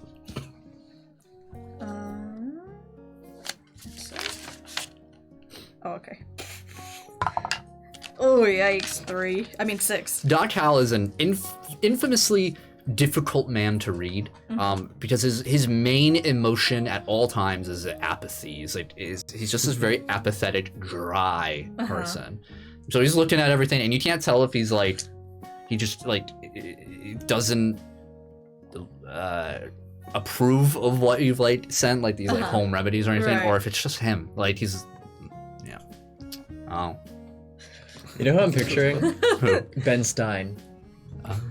It sounds familiar. He was the teacher in Ferris Bueller's Day Off. Oh. Or he was in the Clear Eyes commercials. Yeah, that, but like Korean. Okay. That's pretty much him. And he puts it back in neat and hands it back to you. He says, room 3. Oh, thank you. I guess I'll go alone? Or... Okay. I'll just start walking with the basket. Dorothy, there's a center hallway that you walk through, and the hallway doesn't go for too long before the rooms start appearing, and there's about 3 rooms, like 2 on the right, 1 on the left, that look like patient rooms, and then there's a 4th room that looks to be like a very, very small office over there. So you walk in and you see room 3, and you see that there is an individual already in the room. Very small. There's a single cot like set up in the corner. There's cupboards on the far side of the wall. with like a sink below it and everything. And there's 2 seats beside the bed. One of them having been pulled up to to face the bed itself. You see the young man, Jason. He's actually about your age. He has this like coarse-looking beard, darker complexion, stout individual. He has blankets like pulled up all over him. There's the bandage around one of his eyes. You can tell just by looking at him, this guy kind of got fucked up. Yeah. And you definitely don't want to see like what's underneath the blanket, right? Beside him is this young woman, again about your age. How old is Arabella? 26. Yeah. Yep. About your age. Tall, lanky redhead. She's wearing. She has a fur hat on, even though it's a little warm inside of the building itself. And hanging over the back of the chair is a thick fur-lined coat. She's wearing just this like red button-up shirt, sleeves rolled up, and it's just kind of sitting. She has like a book she's reading, and she looks over as soon as she hears like noise. Yeah, I kind of like knock gently just to like make myself known. Come in. Who? Hi, I'm sorry to disturb you. My name's Arabella.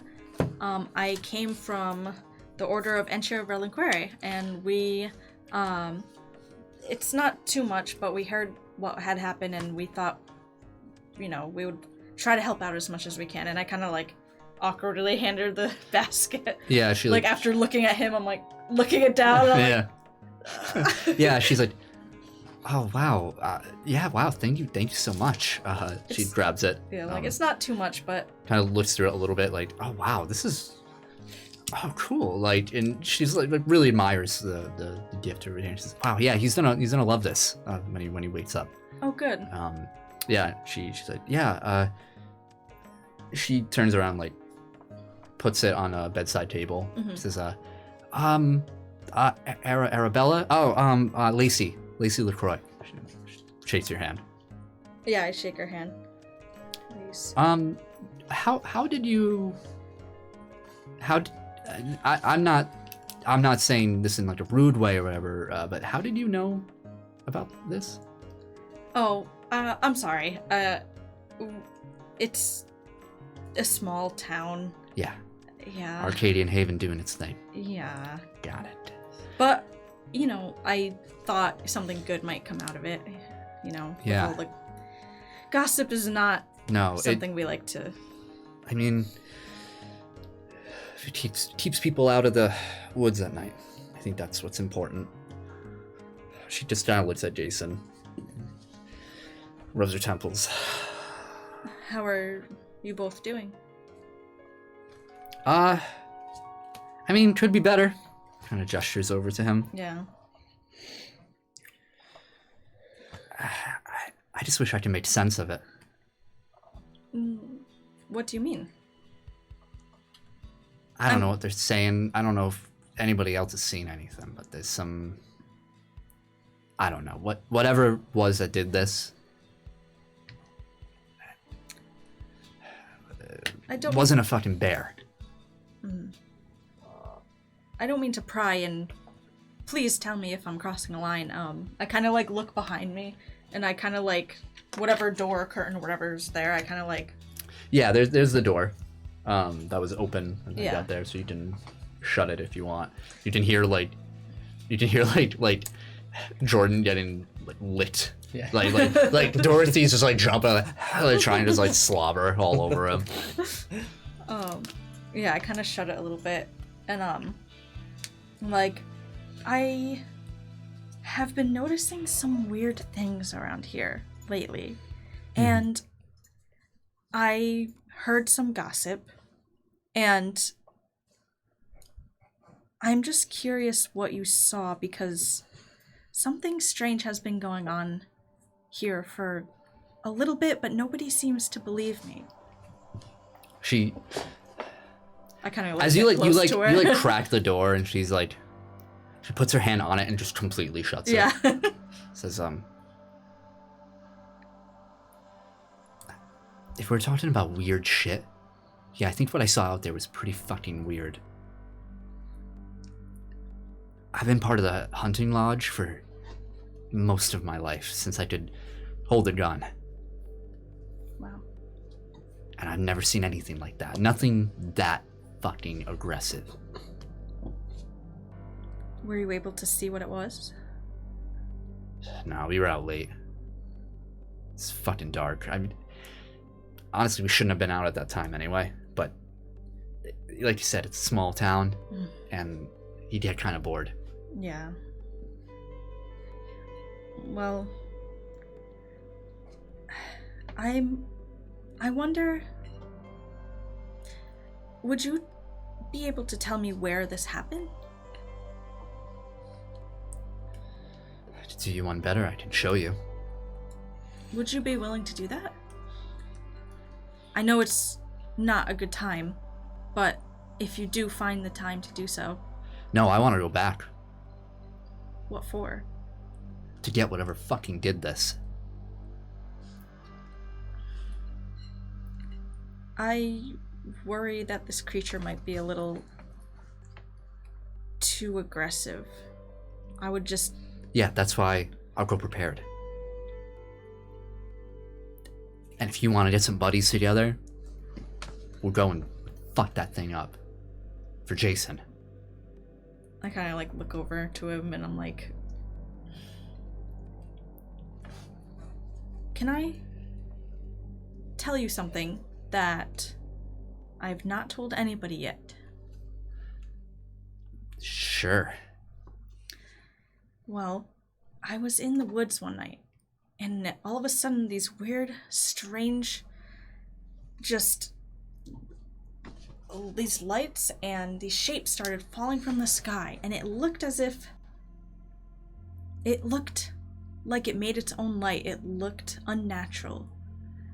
And a creature came out, and it tried to attack me. And okay. It wasn't a regular animal. It was like this amalgamation of a lion and a dog and maybe a wolf. I don't know. A bear even. Did it have like these triangle eyes? It did.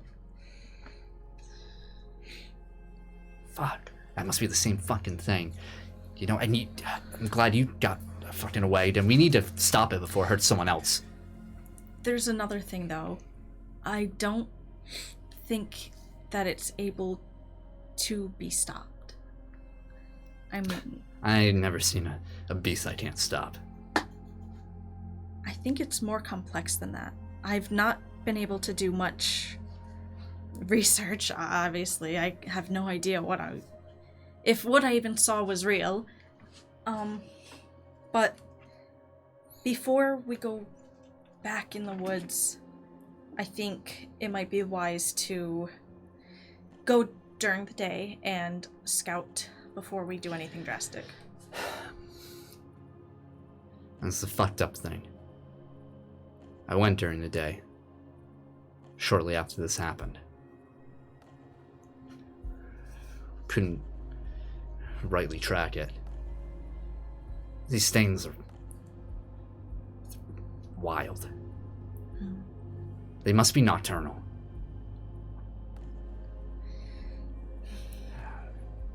Well, I apologize for intruding on you both. No, maybe this is exactly what we fucking need.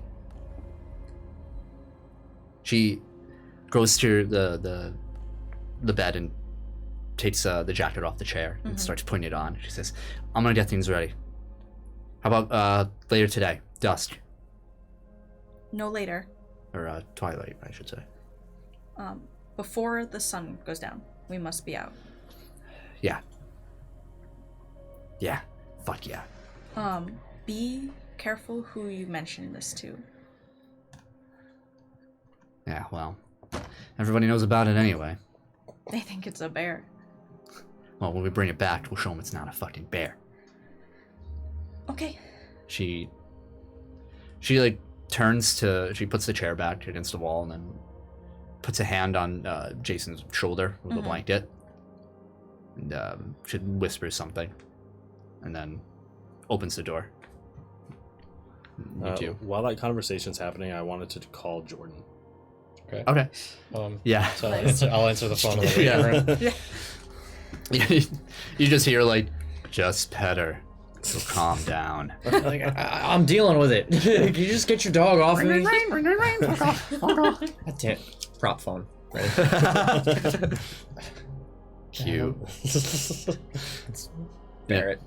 Like, what's up? What do you want? Get off of me. Hello? So calling from outside this urgent care place, but you know. Yeah, but like split screen it out. We see He's in the parking lot looking at me through the window as I'm trying to push a dog off. Yeah.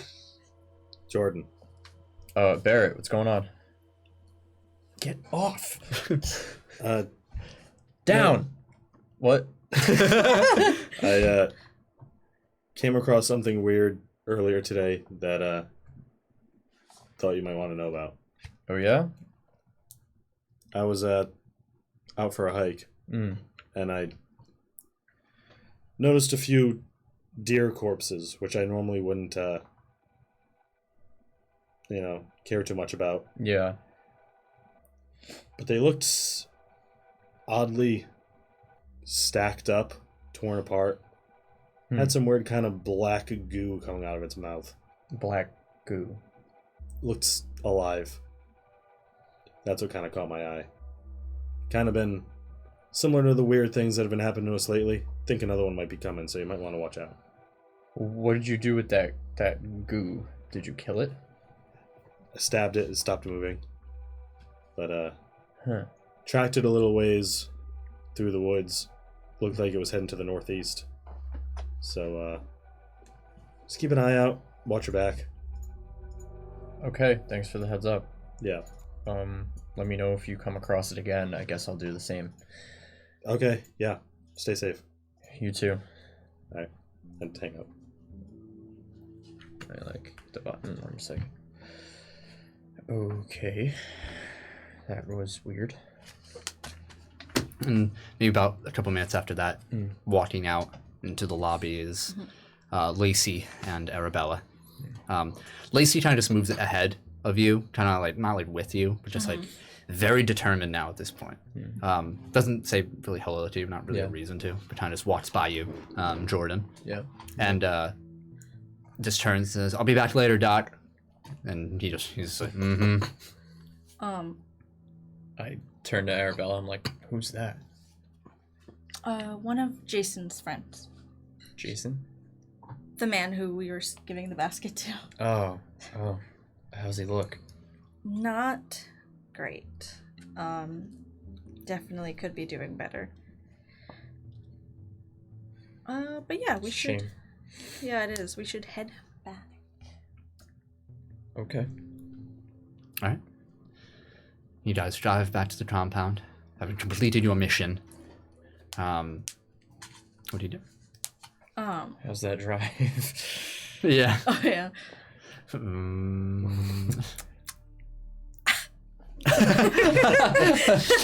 So,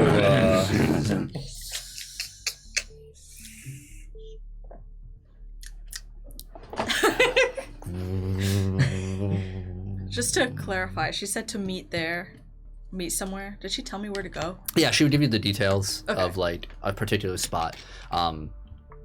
It's like the main road leading to about the north eastern part of town, like out of town over there. Oh, okay. So it's like, pretty far. yeah. It's pretty much where you are in town, completely opposite. Like Could literally across town, around the mountain. Could I let her know beforehand that I don't have a vehicle? No. You didn't. Damn it. Retcon. Rick. All right. I'll give you a check. High or low? All right, low. Low? It's always low. 4. No. Damn it. I'm gonna just driving. tail them as they go. Also very quiet. Yeah. Dang it. Yeah, so you have a quiet, awkward drive back to the compound. What are you doing, Arabella? Ball's in your court. If I had to bike somewhere, how long would it take to bike there? Is it like a 45-minute like to the town, or is it like even longer than that? To town. I mean, to town, I think it's about like 45 minutes over there. So it would take you like almost like an hour 45 for like 2 hours. Can I? Maybe a little less than. I would say maybe an hour and a half, hour 45. When I head towards the compound tailing them, can I go in? Like actually get out and go into the compound? Yeah, absolutely. They know you. Yeah. So It's not gated off or anything, right? No, the gate's open and everything. Yeah. So like, do you go like immediately after, like even before they gotten out of their car? Yeah. Yeah. Kinda, So like, you just park next to them. Yeah. Kind of like look over you and like wave a little. Like, kind of like could like confused look, but Yeah, like yeah. salute. Like, hello, why are you here? Yeah, I'm just gonna walk in to the compound proper. Oh, like the main faculty Like the building? main Yeah, building, okay. Yeah, you. Or at least walk up to the building and. Oh, yeah. So you're like basically in front of that main building with them. The dorms are to the left, a little ways, and then, you're there. Yeah, and I'm just gonna like knock on the door and kind of open it up. Like I know it's public. Yeah. And I mean, you guys would see this. Yeah, I just kind of like walk in. Yeah. All right. Follow behind. Yeah, I guess I'll just go in. Hello, Okay. Mr. Stair. Hey, how's it going? It's okay. How about yourself? It's going all right. Just It's nice to see you visiting. yeah. I thought I'd come in and offer my services. Where's the head of this place? You mean Mother Adele? That's it. Where's she at? I'm not sure. I just got here. All right, I'm gonna go look for her. Why don't I give her a call for you? Oh yeah, that'd be easier. Right. Yeah, it kind of made him wait out in like the front area, like near the front door. The very front of this building when you enter inside is like a like a four-way intersection. And you go in with like an office on your left, so maybe like make him wait right there. You two look around for Mother Adele, or are you both looking for Mother Adele, or? I was gonna call her. Yeah, just call her. Yeah. She doesn't have a cell phone. Oh, never mind. Yeah. Their compound has like a phone, but she doesn't have a cell phone. Say I call the number and it's just ringing in the other Yeah, room. you hear the other. Arabella walks over and picks it up. Hello. Just slap it out. Right? In the other room, like it's me. Click. I actually also don't have a cell phone. Oh my god. Okay, then never mind. Then I guess we should go look for her. Okay. It doesn't take very long. I'll say she's in the kitchen, getting ready for like dinner preparations for the night, and you kind of see her through like the open like slit of the kitchen door out into the dining area. She says, "Oh, you guys are back. How did it go?" And Mr. Stair. Mother Adele. To what to be able to pleasure. I heard some nasty rumors going around town lately. Some kind of animal attack. Yes, it is quite worrisome, though perhaps a bit too soon to panic. Right. Well, I figured I would let you know. I don't know many people around town here. I'm kind of new, but I figured I'd let you know I was gonna try and hunt the thing down, so it doesn't hurt anyone else. Really? Wow. That's the plan. When did you plan to do that? Well, I saw some tracks in the woods earlier when I was taking a hike. You saw tracks? Yeah, I tracked it to the northeast of here. Figured I'd try and get it before it gets anyone else. I hope the rumors of its the severity are greatly exaggerated in terms of its size. Right. But I thought I'd let you know since I saw some tracks kind of nearby the compound here that maybe you should all stay inside for a little while. Don't go out at night, that kind of thing. Oh, this is very important news. Do you want a hand? Yes, it is. If you're offering. Arabella's like, And I'm like a terrible liar, so my face is just like. Like, I'm not. I don't I don't know how many hunters you have in the village, but I'm ex-military. I could try and figure it out. There is the hunting lodge, though I'm sure they're busy doing what they can for the matter. And their numbers are fairly small. Smaller now. For the sake of safety of the town, it might be worth trying to put together a hunting party. Wouldn't it? Well, like I said, I don't know too many people here, so I could leave that up to you. It's what you're asking to do is very dangerous. I hope you two are aware. I'm sure you are. Extremely dangerous, and Well, I don't expect any help, but like I said, if you're offering. If something like that came on the grounds, nobody could stop it.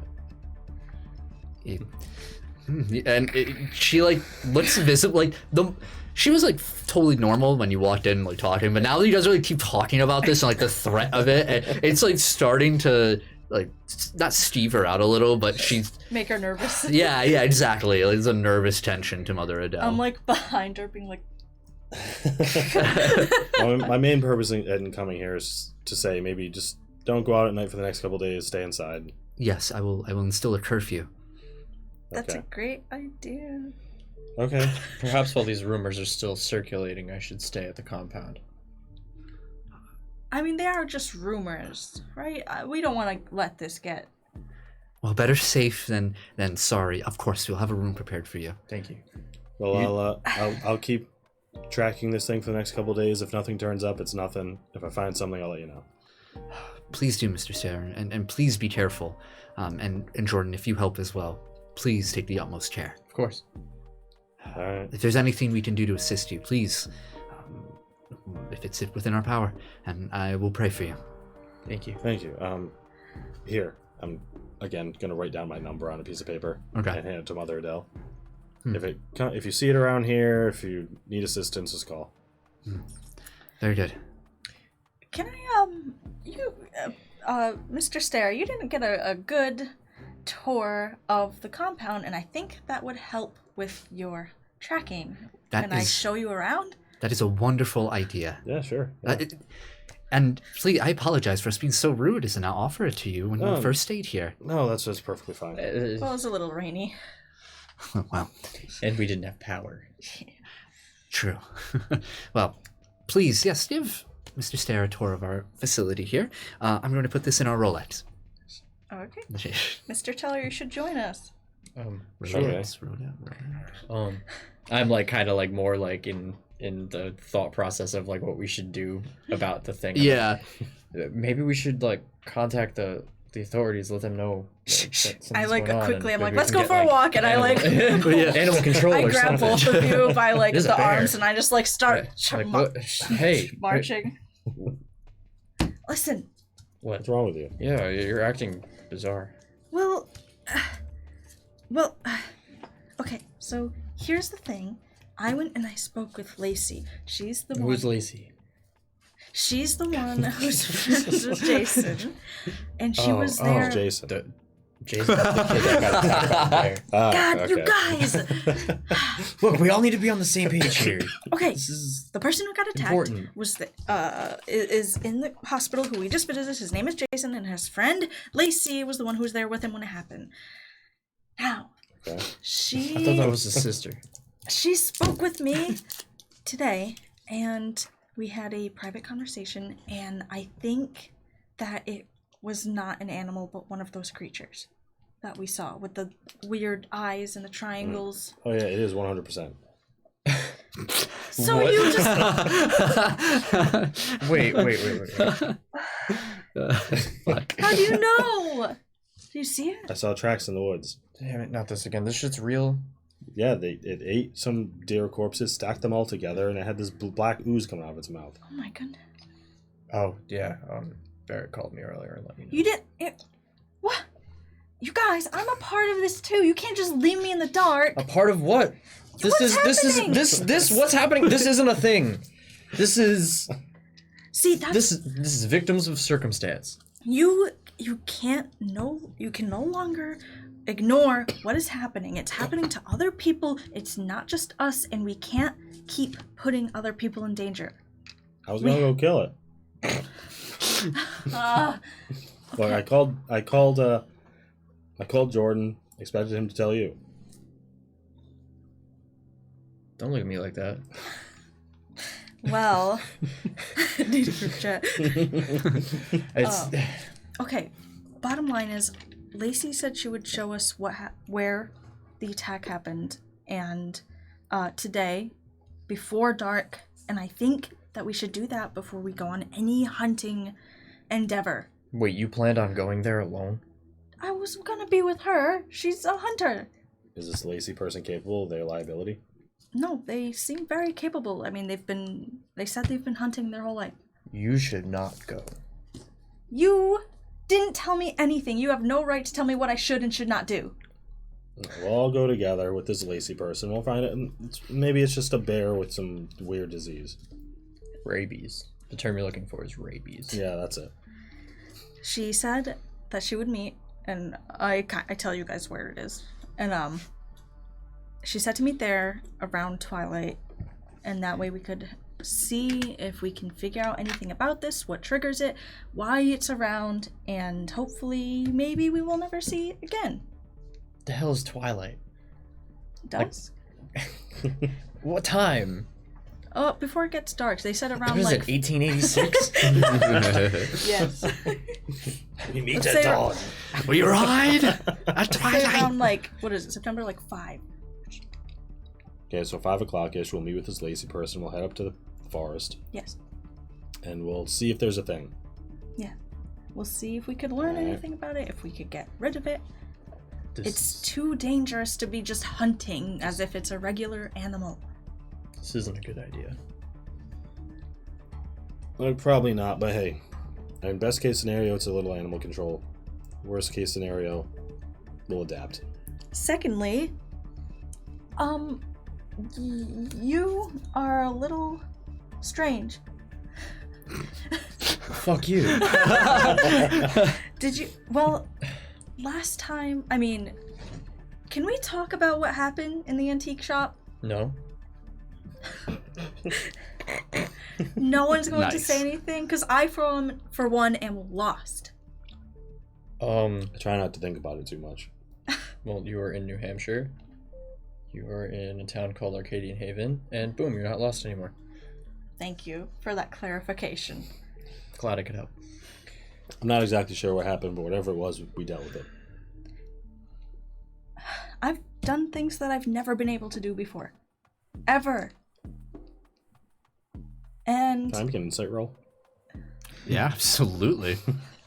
he's like, what the? He's like, bet. 13. Would that be like against what? Presence? I guess, yeah. I guess a presence. Deception? I'll say Or wait, Because or- technically, Because it's not if you- deception. Depends on if you're lying or not, I guess. make a presence roll for me. What I'm about gonna get another nat 20 right here. It's yeah, gonna be presence. crit miss. Ah. What is it, presence? Mhm. 13. Oh, Versus my 13. I would actually, So- or maybe awareness, but I mean, you're not really aware that he's like cross. It would be awareness for him because Yeah. he's trying to perceive it. Okay. And because it matched, I'll say that you don't. It's neutral. You don't really see. Like when she said, nothing resonated with you when she spoke those words. Okay. And, I don't... I mean, I haven't tried to do it again. I don't know even how it happens. And you guys are just there punching your way through these things. And that's insane, right? That's insane. It's crazy. I will admit the things that have happened here have been a little odd. But what we're doing now, I'm going to the forest with my rifle to hunt an animal.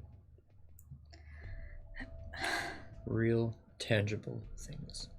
Exactly. So what's happened so far might be a little strange. A little hard to comprehend.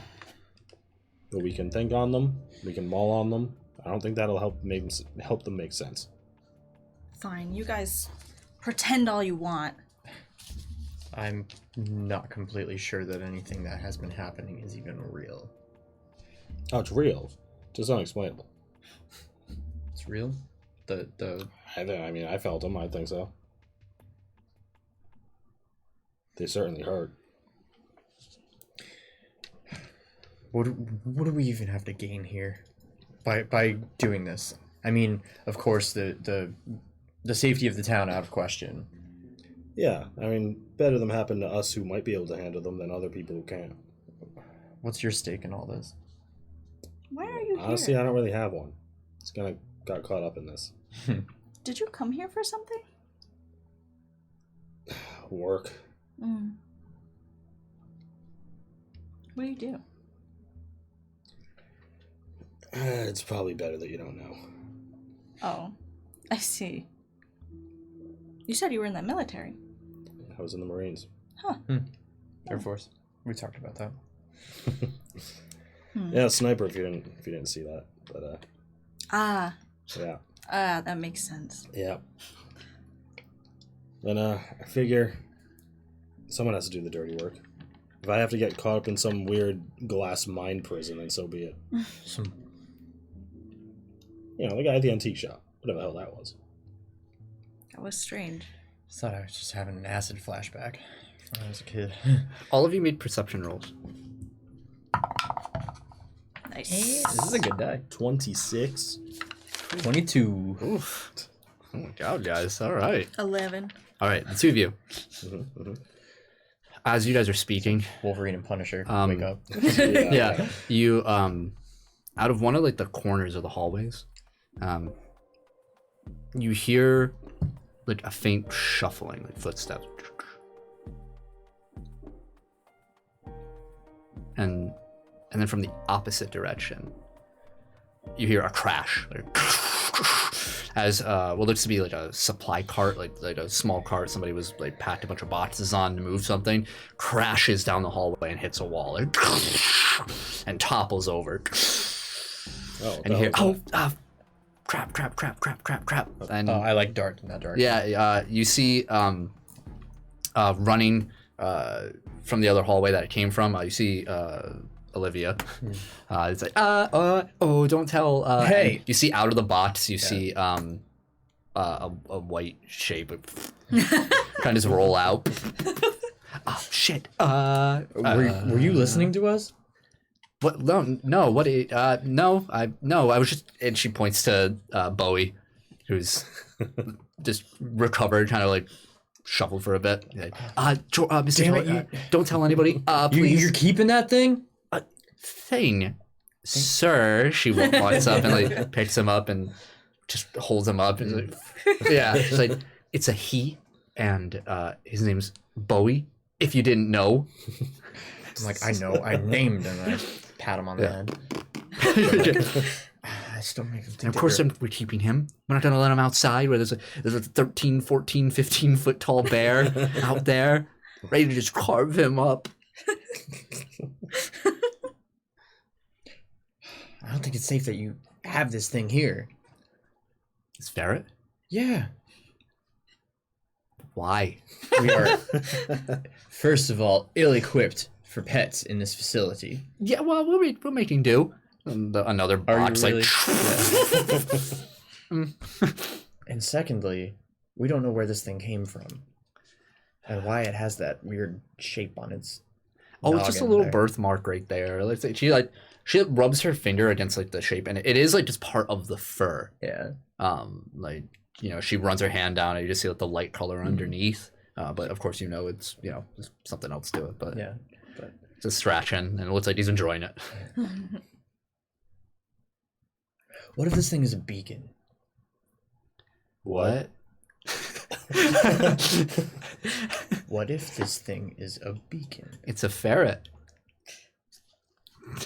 Say I play along with this, and everything that you are saying is real, and I'm not. Olivia. And Of course he's real. He's you patted him.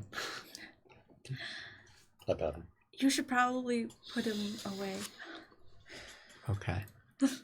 Kind of just like opens her shirt, crawls in, and just has his head poking under her chin. Yeah. He's like, We just don't want to get caught. what if all this weird shit is happening because of that thing? It has done nothing. Ever since it showed up, everything is getting all fucked up.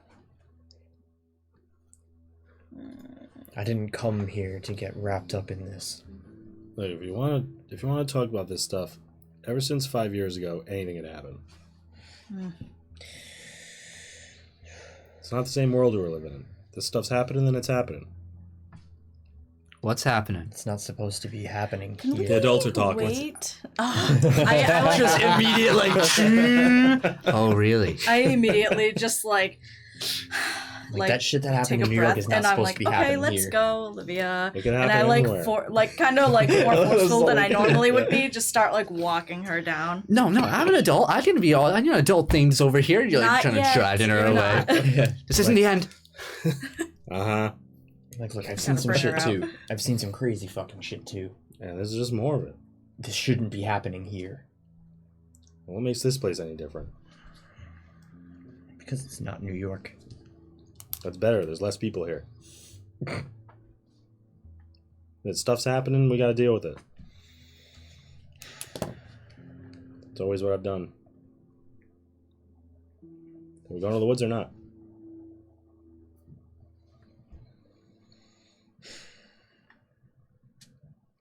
Yeah. I still don't think you should come. I'm gone. Who's driving? Want to flip a coin? Okay. Ding. All right. Tails. All right. Low tails, high heads. Yeah. Excuse me. Wow. I don't have a fancy dice tray. Okay. Oh, I forgot I you don't humbly have gave them to my players. Thank you. What a guy. Yeah. 3 high. Jordan, you're driving. Oh my god. So we're gonna be all in my cramped little beat I'm up about to make truck. you make a wealth roll for all the gas here. Real. Well, They said he'd be compensated. yeah, so I'm getting That payday ain't here yet. I'm getting that tax-free religious institution Yeah. Thank you very much. Damn nice. Under the table. Lord have mercy. And the cup runneth over. Okay, so Oh my god! All right. I wonder how many sacrilegious references we can make before this season's over. how many? So do you guys do any special preparations before you gather? I'm just getting my stuff in my car. Sure. I'm gonna bring the little scarf. Okay. I don't think anything. Did you keep? Are you like wearing it, putting it in a bag? Yeah, I'm wearing it. Okay. You still have the phone. I do. Yeah, I just actually asked him that. Oh, I'm sorry. The card is between us. I was like, "Do you have that?" Or Yeah. Yeah. I couldn't remember. I have it on me. So you guys meet up. It's starting to get a bit darker out. Meet outside of Jordan's car. And truck. Thank you. Be rust bucket. Is it a two-seater? Probably 3. Okay. They do fit. a Squish in the third. middle. Yeah, there's like it's like Yeah. a 2.5. Okay.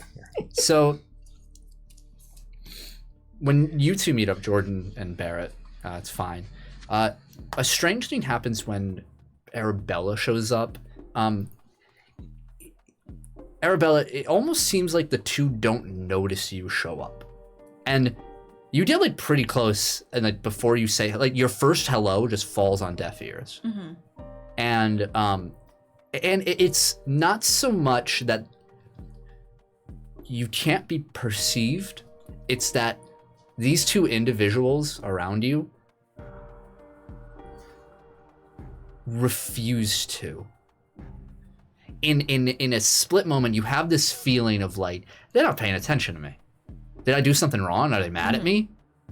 Until you finally just like, and you two suddenly notice Arabella's like there. Hello. So I'm thinking that if we head into the woods, Yeah. we should like stay under the cover of the trees because Yeah. I just if this immediately thing- get in the car and I'm like, Yeah. if this thing is, yeah, I'm like, hi. hi. For the 5th time. I have a weird feeling because this is the first time that I haven't immediately noticed it. Yes, this is a Oh, good yeah, this is point. gonna This is a fuck very with good you point. a lot, Yeah, you're just personally. completely like What? What? Yeah. Yeah. I'm like kind of pouting in the seat because nobody Yeah. said hi to me. Like, Just ignore me all the time. what's wrong? No, hold on, give me a second. I'm Always gonna look at the ground Always Yeah. doing whatever. and try to use tracking Yeah. to see if I see that she did come this way. Yeah. Make a perception roll.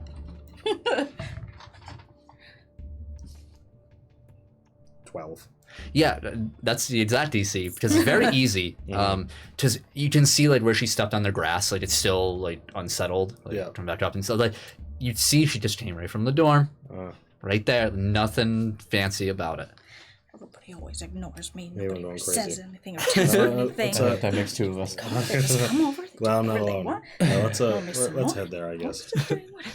I'm gonna throw my backpack and my gun in the Yeah, you like back. throw your backpack, and as you throw your backpack, you see like a white shape poking out in, and like coming out. How You did see, you get in there? you see, you see Bowie the ferret just trying to crawl, Bowie. I crawl almost into the fell front, lost. this on the dash.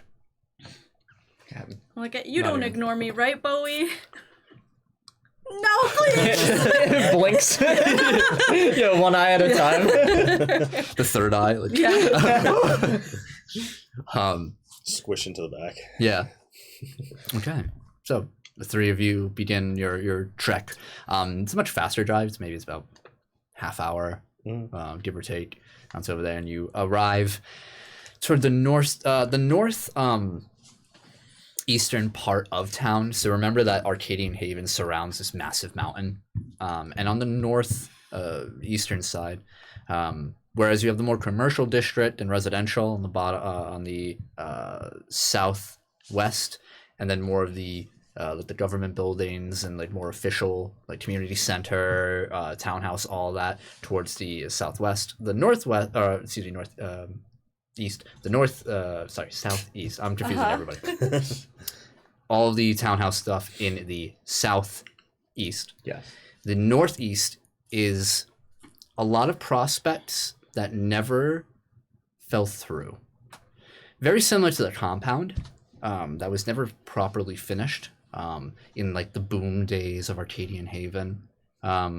The northeastern section of town is a lot of projects that just were never finished, but they were started.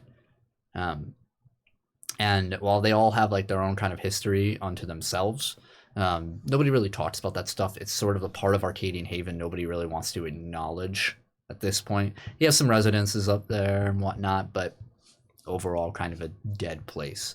It is where you would see a lot of like maybe teenagers kind of just like fuck around kind of thing. Reminds me of like the outskirts from Night in the Woods. Yeah, very much so. The and there is a one like off road where you meet up and you see that there is a truck, like this red pickup truck, just parked, and you see Lacey just resting against her door outside. There's a duffel bag next to her, and you pull up. And you exit out. She's wearing like these, the hiking boots, dressed in this like overalls.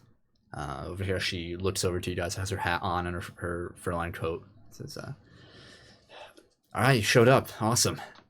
Yes, and I brought friends with me. Yeah, Lacey LaCroix. She holds out her hand. Jordan Teller. She, Barrett stare. yeah, she shakes your hand for like a second longer, Barrett. She's like, "Oh, I haven't heard of you around here, Mr. Stare." Yeah, just think of me as a hired gun. All right, we could use some of those. And she pats her duffel bag. All right, so I think we should get this fucking started, yeah? Mr. Stayer said that he saw tracks. I did, going northeast from the compound. So that's as far as I followed them, but What are they doing over there? I'm not sure. They're pretty identifiable, though. They were dropping this weird black, Yeah, gelatin this substance. this wiggly stuff, right? Yeah. It seemed alive. So, if you see any of that, Alive. on the right track. What do you mean alive? It was wriggling around until I stabbed it. I've never seen something like that. I haven't until yesterday, so. Okay. All right. Could have been maggots. It could have been some kind of diseased flesh or something, but be on the lookout for it. All right. Whatever the fuck it is, we're gonna get rid of it too. But today is mostly about just figuring things out. Sure. Our top priority is to find it. Not my top priority. It's in the bag. Zip, and she unzips. There's about 2 rifles inside. Small boxes of ammunition. There's also like the aluminum containers of like butane, like highly flammable liquid into there, and a box of matches. She has like a Zippo lighter on her. You can see now that you're closer, there's like a knife strapped into her boot. And she has like a holster on her side for a handgun. Yeah, I heard you been hunting for a long time. Ever since my dad put a gun in my hands. Been a while. I know this. I know these woods. Kind of reach into my pocket, pull out a bullet, and give it to her. Yeah, she's the caliber on this. What do you? If you're in trouble, use that as a last resort. She looks at it. I give her one of the bullets that we talked about earlier. Okay. All right. She pockets it. Okay. Looking around, I'm starting to notice that I'm wildly unprepared. I'm like still in like my blouse and my skirt, and I'm like looking around with the scarf on, and I'm looking around to see like 3 dudes in like boots and like has guns, and I'm like, I thought this was more of a scouting thing. Hey, you ever been hunting, Rebella? Never. All right. Your job is to be quiet. All right. Well, I guess I could do that. Also, we'll be on the lookout for the animal. You look out for us. Okay. I could do that. Okay. I saw there were 2 rifles in that bag. I don't think you can shoot them both at once. Always good to have a backup plan. Almost lost one when I was out there. Empty-handed out here right now. You mind if I take one? You know how to shoot? Of course. I just kind of pull dog tags up from my collar. Stuff them back in. You sure do then. Thank you for your service. She gives you a rifle. At one time I would have said you're welcome. Don't let you get one of these. I don't even know what one of those is. All right, so I just start talking to Boy. I'm like, they just want to kill stuff, and I just want to be okay. she's talking to a ferret. Is she okay? It's like an emotional support thing. Okay. We go on foot from here. All right, lead the way. She starts guiding you in. So, the tracking begins, so to say. Mm-hmm. So, who wants to lead the helm on trying to discover? I think. Well, Probably you, right? I guess I'll be behind her because I'm kind of. Yeah, you two can her. assist each other. Yeah. But I'd rather let the players helm Okay, yeah. and she will help. Yeah. Because you saw the tracks, and you have tracking too, so Yeah, that makes more sense. She will give you a Probably the +5. Nice. Well, I rolled a natural 1, so. Well, So we run out of butane Well. really early on. Yeah, you burned the forest down. Like, did we find Black it? out here. Plus- So, yeah, plus. I mean, +9 plus her 2, so. She got 5. she got 5. Oh. See? So 15. That's pretty good. Yeah. It's So, not bad for it's- rolling a 1. Yeah, come on. You so what happens is you and Lacey kind of conflict with one another for a moment, and so you kind of kill a lot more time than you should have, where she's trying to be polite when telling you no, that's not right, and you're insistent no, the pattern was like that, Or being but no, way too that's stubborn about it. that's a deer track, dude. Yeah, no, if you look, yeah, and finally it takes like an hour and a half of this before. Oh jeez. Like, and you guys have been going to the woods this whole time. Where she finally is just like, all right, Barrett, Mr. Stare, whatever. I'm gonna respectfully tell you to shut the fuck up for a minute while I do my thing. Okay? You're out of your element. You should have said that earlier. Thank you. So, essentially, this tracking now starts, and you get a foothold when it's dark out now. Oh no. I don't even have a flashlight, Until guys. finally, everybody make a perception roll. She definitely brought flashlights. Okay. Let's see, weren't there like lanterns or something in the back? Oh no. 20. Oh no. What? 27. Okay. 6. Okay. 2 and a 3. Only Barrett notices. Now that he's not busy tracking the wrong way. Yeah. There's a lot of like old wooden signs Mm. that like point in a direction, like carved in a direction. It says Wilkin Woods Campground, Oh. and like distance markers.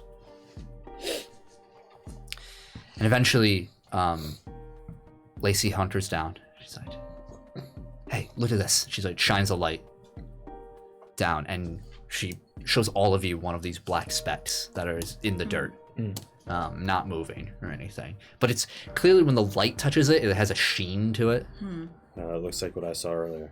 The hell is that thing? I don't know. She pulls her knife out and like pokes the tip of it. And when it has like some give to it, like it's like almost spongy. Like when she sluggy? pulls away, like it sticks to the knife for a minute before like plopping back down. Weird. Yeah, I think there's there's a campground up ahead. I point to the sign. Yeah, Wilkin Woods, old campground on the lake. Went there as a kid actually. It's an okay place. There's a lake. Hmm? There's a lake. Yeah, pretty big fucking lake too. Is that where the tracks are leading us? Kind of skirting around a bit, but who could say? Would you think that the water is... There's nothing to prove it. But if that is the case, then we'll be in for some trouble. These things might be able to swim. Just if we get close to the water, I don't think it's a safe place to put our backs to. What is this stuff? I'm like kneeling over that like black sticky stuff, and I reach down to like touch it with my finger. All right, made a will save. Of course. 10. 10? Yep. No.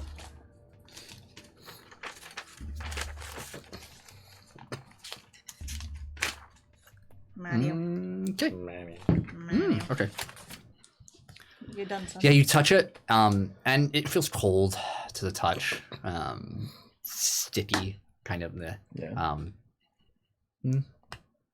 Feel the It's just touch kind of of gross. Yeah. You have to like wipe against the dirt a few times. Yeah. Make sure. Like, Like this is, I don't know.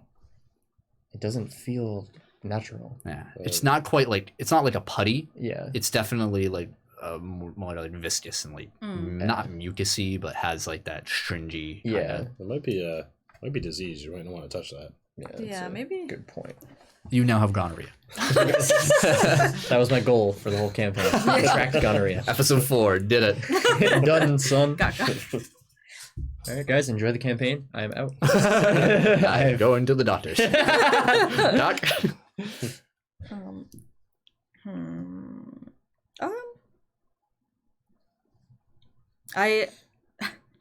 I take a Bowie and I'm like, what do you think it is? I kind of show him.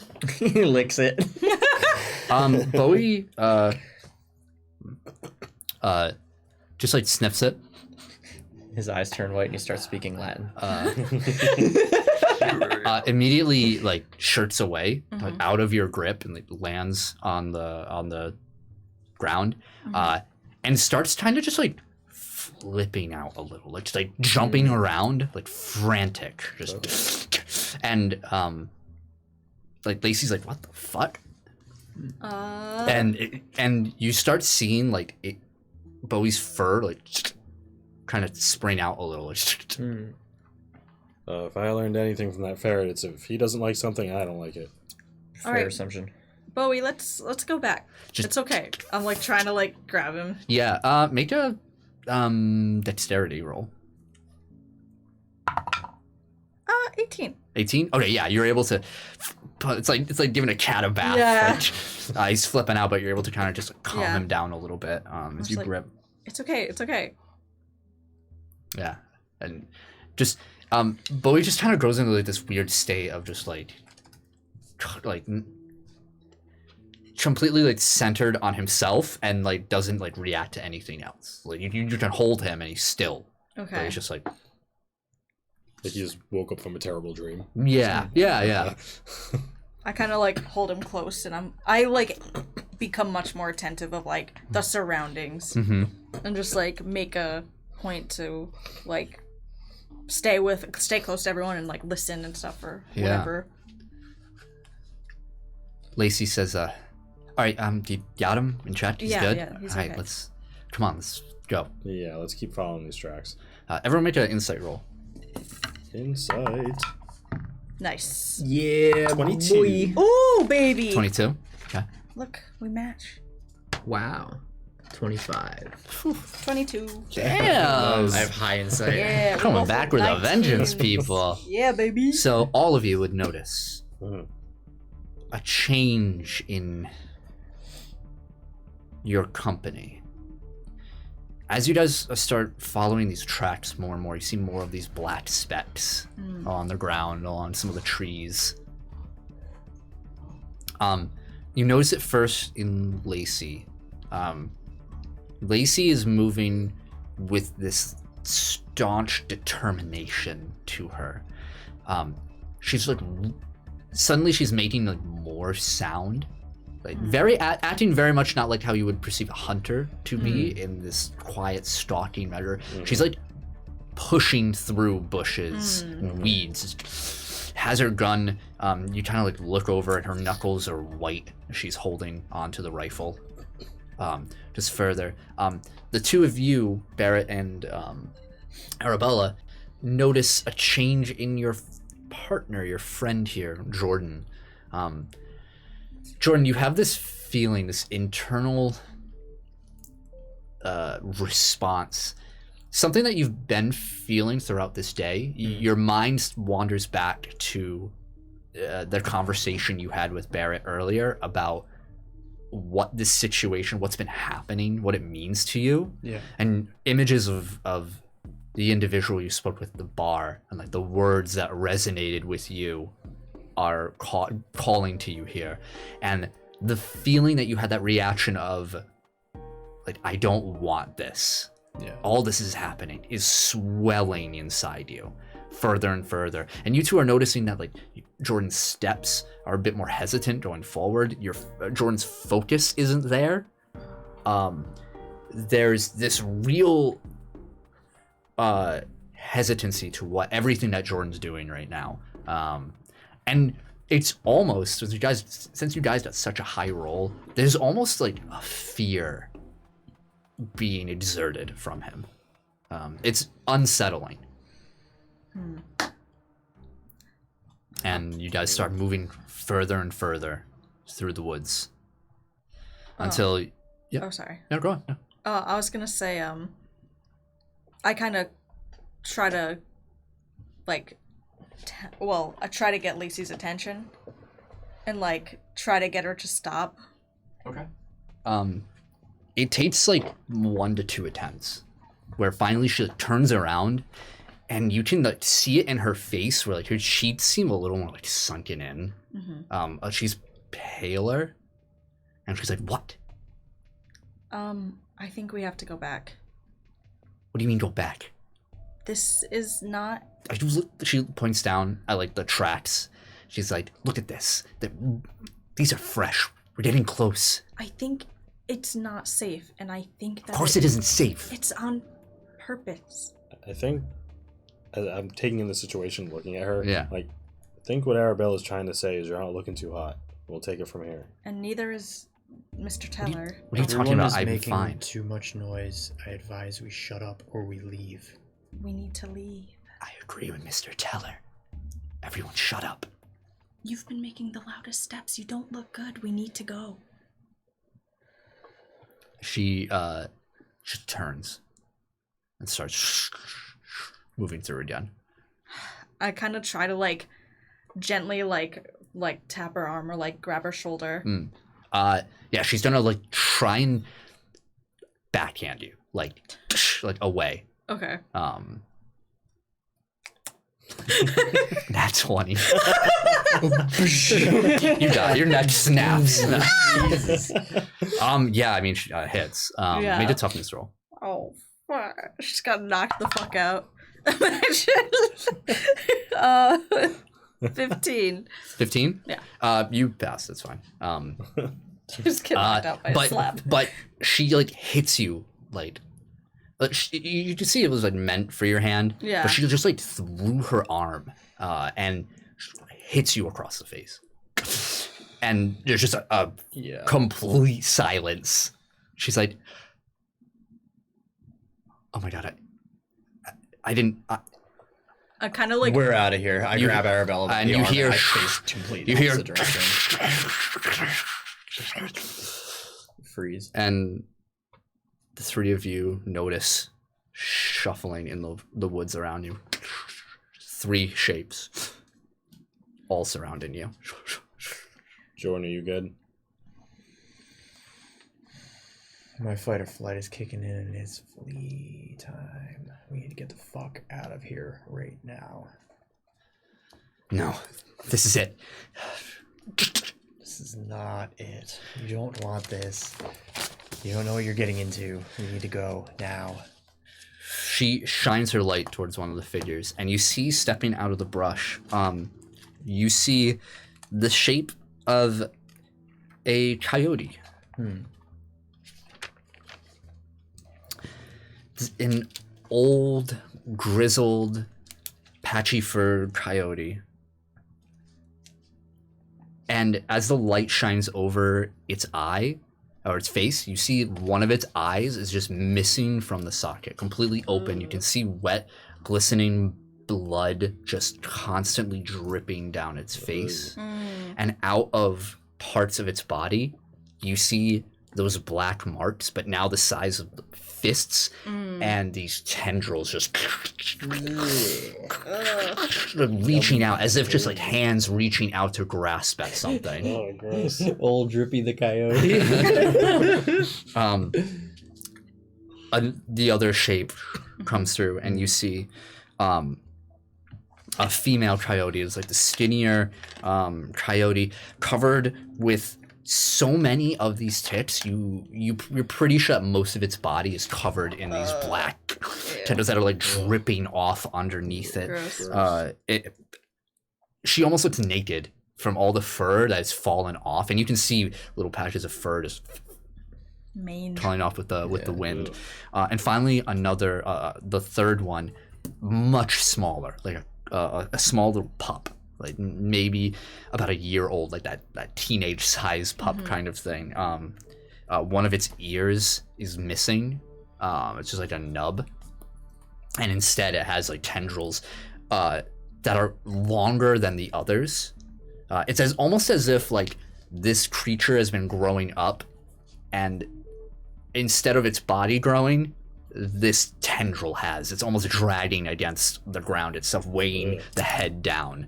And you can see the parts of like an exposed neck where the muscles have been pulled for so long and so much that it's like ripping. And the skin is just not there anymore from being like scratched at and everything. And yeah, you see these 3 coyotes all looking at you, growling, and in that growl, it sounds wet, guttural. Icky. And Arabella, in the presence of these creatures, your fear is suddenly gone. And you see these black specks, or these black patches, these just riddling mass along all of them, and you hear you hear your heartbeat.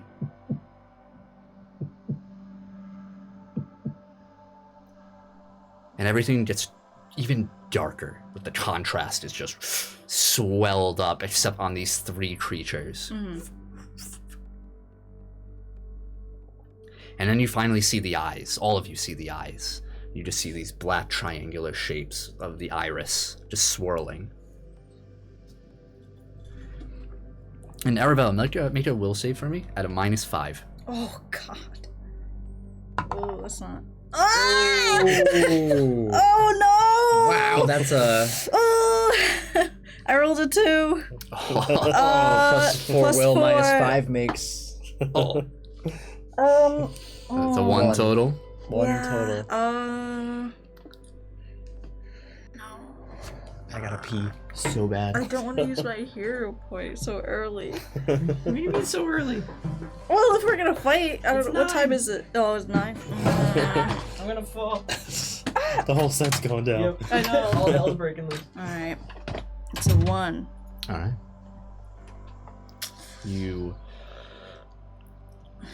Another sensation comes over you, and that is of the still stinging pain of where you were struck before. And a thought occurs to you, and you just hear the nerve. And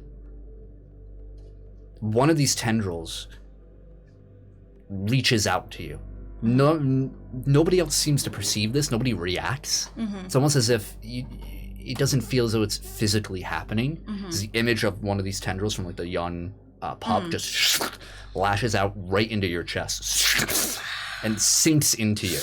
Barrett, you'd immediately notice like a seizing of Arabella, like, looking down, no longer looking at these creatures, and it starts to pull at you. I'm slowly taking my gun out, not making any sudden movements. Just like taking it out of the case. And as an audience, we start to see this like grainy filter over Arabella, over her vision. It's very shaky. And we hear, or rather we see, very similar to that text we saw on screen before, a new word, and it just says instinct. And you feel this pulling from inside you until rips away from you, and something is unleashed. Roll for initiative. Oh no. All right. Oh no. Okay. 15. 18. Beep boop.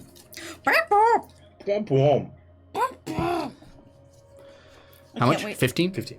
18? 18. I can't wait for Barrett to fucking shoot me in my face.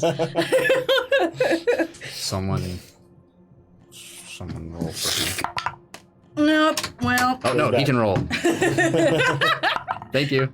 15. I don't Oh know what wait, you're you did talking way about. better than what I did. Actually, no, it'll be higher than that. I rolled a 7. Initiative. 16. Yeah. Yeah, I know. I was listening. Okay, cool. It's like I never even left. There's So a word on the 16, screen. 15. No, 18. Tripped Yeah, out. the 15. Ooh. What's up? That's the title. Yeah, I know. Initiative. Yeah. That's the title. We said the name of the show on the show. Everybody can go home now. They did it! Okay. Bad stuff's gonna start happening real quick. Oops. Oh no. Oops. That's what you get for making friends in hospitals. I know, I got That's what you slapped get right in the For making face. friends in hospitals.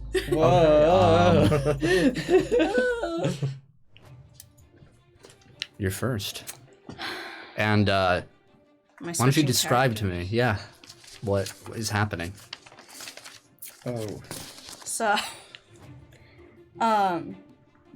once this like tendril like rips out of my chest, all of a sudden Arabella just like falls to the ground, and it looks like this almost like the smell of iron just like overtakes you, and you just see what starts as like red blood covering her, starting to come up from her belly and cover her entire body, almost like she's being wrapped up in like a cocoon.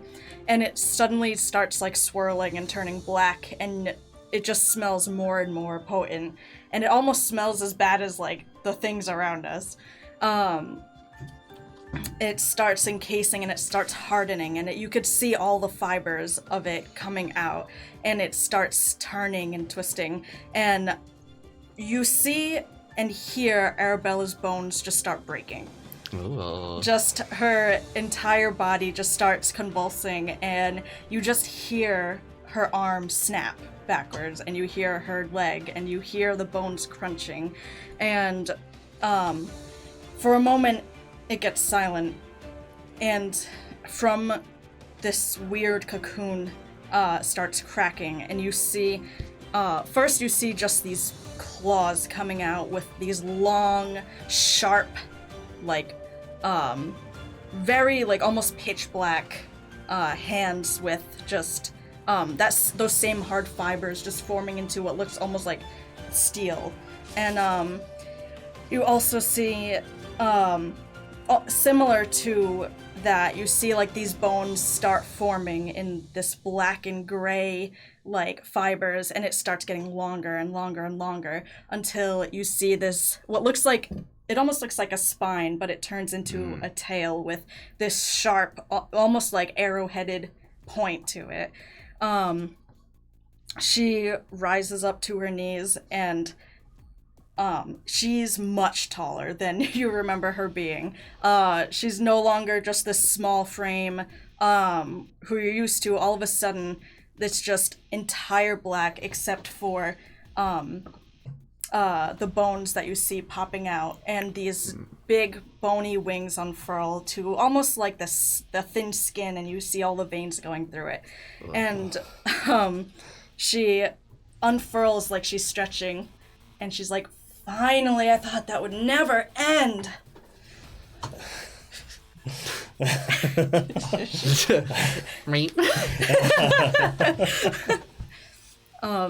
And she looks at all the things around her, and she's like, "This is disgusting. Get out of my face." And she tries to do a claw attack. Okay, against the old one, the female, or the pup? The old one. Okay. Oh my god. It's happening. It's happening. It's happening. That's a 18. 18? That will hit. And it's damage 7, and it has poison. Okay. Damage 7? Mm-hmm. And poison is a fortitude affliction, which is also 7. Okay. Alright. Give me 1 second. Mm-hmm.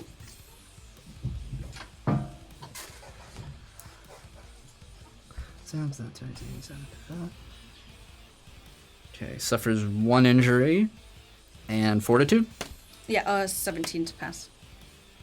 Okay, fails by 1 degree. Okay. So that is? Oh, shoot. Vulnerable. Yeah, so you watch as you surge forward, just this blinding speed, and rend your claws inside of this already, like, almost sick-looking animal. And you're sorry. As she does the claw attack, you could see the fibers like starting to come out, and like any cut or crevice that's in this animal just starts like getting taken over, almost like roots. Ooh, okay, yeah, the fibers disconnect and wrench their way. Oh, that's cool. Ripping through, almost like the claws have like this slashing quality, but then the fibers have this like whipping, like rending right through, and bits of this material fall inside, and you see this, the coyote like leaps back, like, and where it starts bleeding this black substance, and it starts moving a little like wonky, like okay. Jordan, your turn. I just kind of like stand there watching what is happening, just like completely stunned, and like rub my eyes and like process like what the fuck actually just happened. I look over to Barrett, and Barrett's like probably focusing on everything else surrounding, And I activate my like cosmic strength thing in my hands and like let that glow kind of overtake my hands, and it's go time. And All right. as she attacks that thing, and it kind of like winces back after it gets hit, I dash forward and I smash into it like straight forward. Let's go, baby. Yeah, Do it up. Get him. bam. Oh. But I freaked out by you. So 10. 10 Yeah. does not hit, unfortunately. As you come in and you move the punch, and it that black substance. Which one were you punching? I'm sorry. The same one she attacked. Same one? Okay, yeah. You move beside. You punch at the area she slashed, and that black like substance. It's like punching a sponge, like, and comes out and seems to absorb most of the impact as you pull away and didn't do any visible damage. It's vulnerable too. Still not. Okay. Yeah. Barrett. Okay. Yeah, I'm gonna run back a ways and just yell, "Get away from Arabella!" And I'm gonna pull out my gun and aim at her and take a shot. All right, let's go. All right, here we go. Do it. Take the shot. Take the shot. And then you die at the end. Yeah. Well, natural 4, so that's a I roll a 11 to hit. dodge. Does it hit your dodge? Does it hit?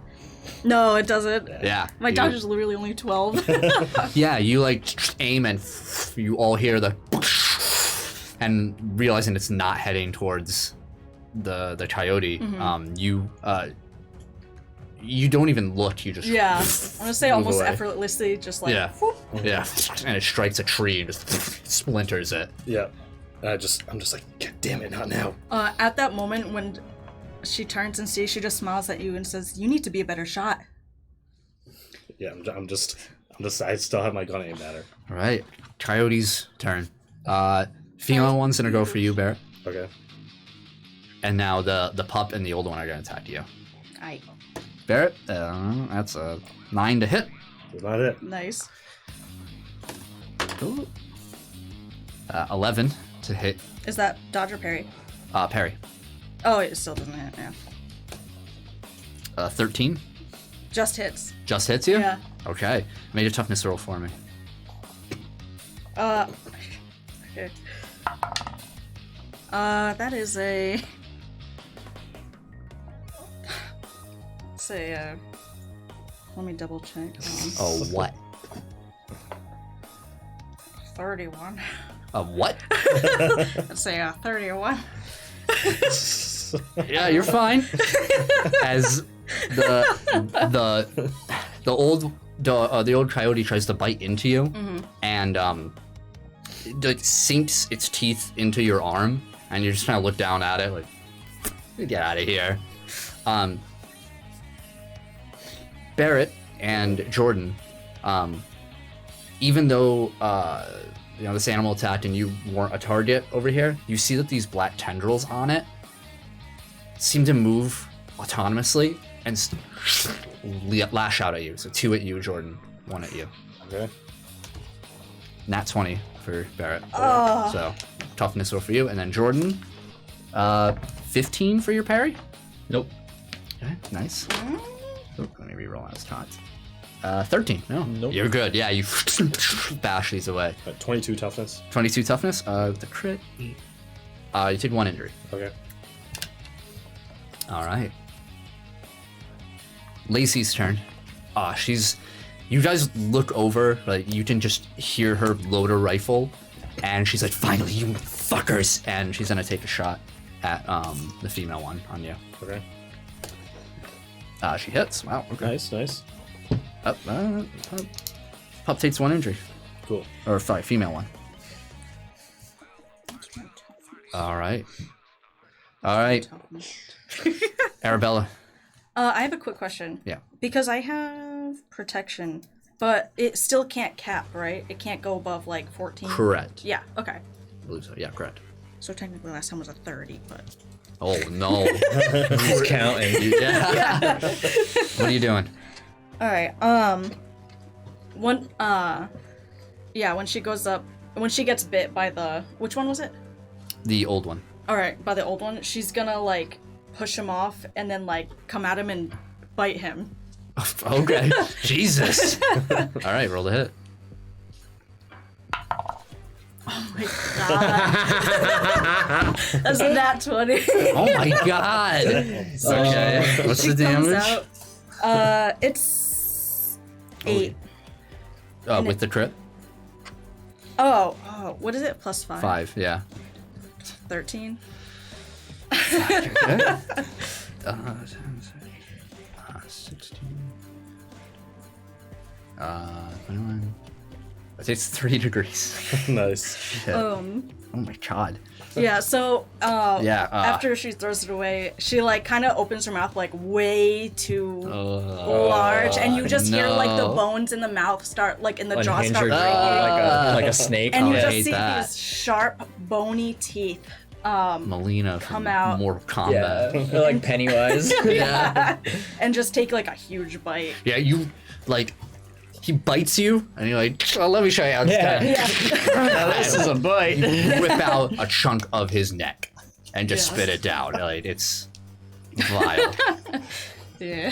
The snake and the dog that got me. That's exactly what happened. Jordan, your turn. As I block the strikes of the other two, it kind of dawns on me what Barrett just did, and I turn to him and I grab him. They run over and Yeah, okay. like I clutch him like by like the collar and the chest, and I fly straight up. make a grapple check. So it's an unarmed attack. 17. Right? Yeah. Does that hit you? My parry? Yeah. Yeah, that hits me. Okay. And for the 3 trillionth time, I have to familiarize myself with grapples. Yeah. Oh yeah. So I think he's vulnerable. So how many degrees did you fail by? 1. Oh, I'm sorry. I'm sorry. Now you both make a strength, or dodge. Strength or dodge? Yes. So you use strength. Yeah, Sorry. of course. You use strength, and then you can use strength or dodge, Barrett. Okay, my dodge is higher. Yep. I guess I'll What is this Hey. for? dodge. 16. Because it. 13. Okay. Use a hero point. Okay. Wait, how come he has to do a strength check? Because He's he's- not Resistance. Yeah, he hit him with the grab, but he has to see if he's actually grabbed now or not. Oh, I see. Okay, so 13? Hmm. Okay. And 16. And 16? Okay, so you try and latch on to him. You're able to grab your coat, like your clothes, your collar, but he pushes you away. He's able to kind of wriggle out of it. What are you doing? Why did you fire? Look at her. You can't kill her. I don't know what the fuck she is, but she has to go back tonight. Stay away from her. You don't know what that thing is. If you fire on her again, I will kill you myself. Alright, let's see you try.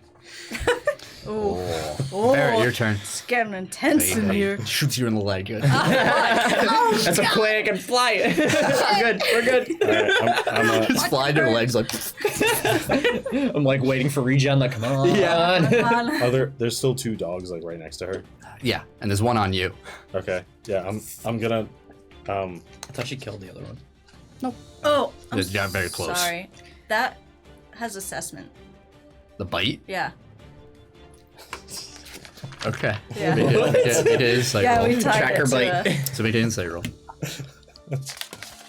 weird.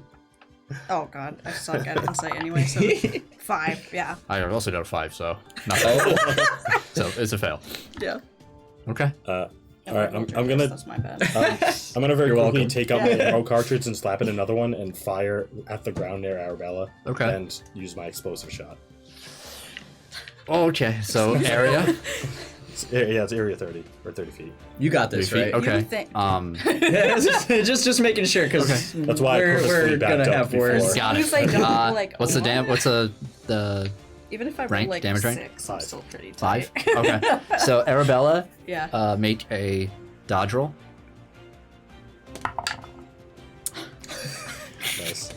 21. Ooh. One passed, one failed. The pup passed. Okay. The old man failed. What was it? 25? 21. 21. So you passed. So now make a toughness roll. Oh, damn. Now I roll well. Go figure. Old boy's getting fucked up. Takes 1 damage. Pup is actually okay. Alright. That's a 31. Yeah. So you shoot down and you see it looks like kind of like a normal bullet, but it has this glow to it, and you see. And Jordan, you get first look at this glowing object strikes the ground, and after a quick second, the soil just kicks right up. Might I interject? Yeah. Oh, that's right. Okay. Ah. Yeah. What do you do? As the explosion comes up, I reach out, my eyes glow that purple, and a black hole forms in the center of the explosion and sucks it back into it. Ooh, okay. Oh. Can you read me the ability? Sure. I want to show you can just do that. Well, I think I have to roll for it. It's Okay. a reaction, nullify explosions 1.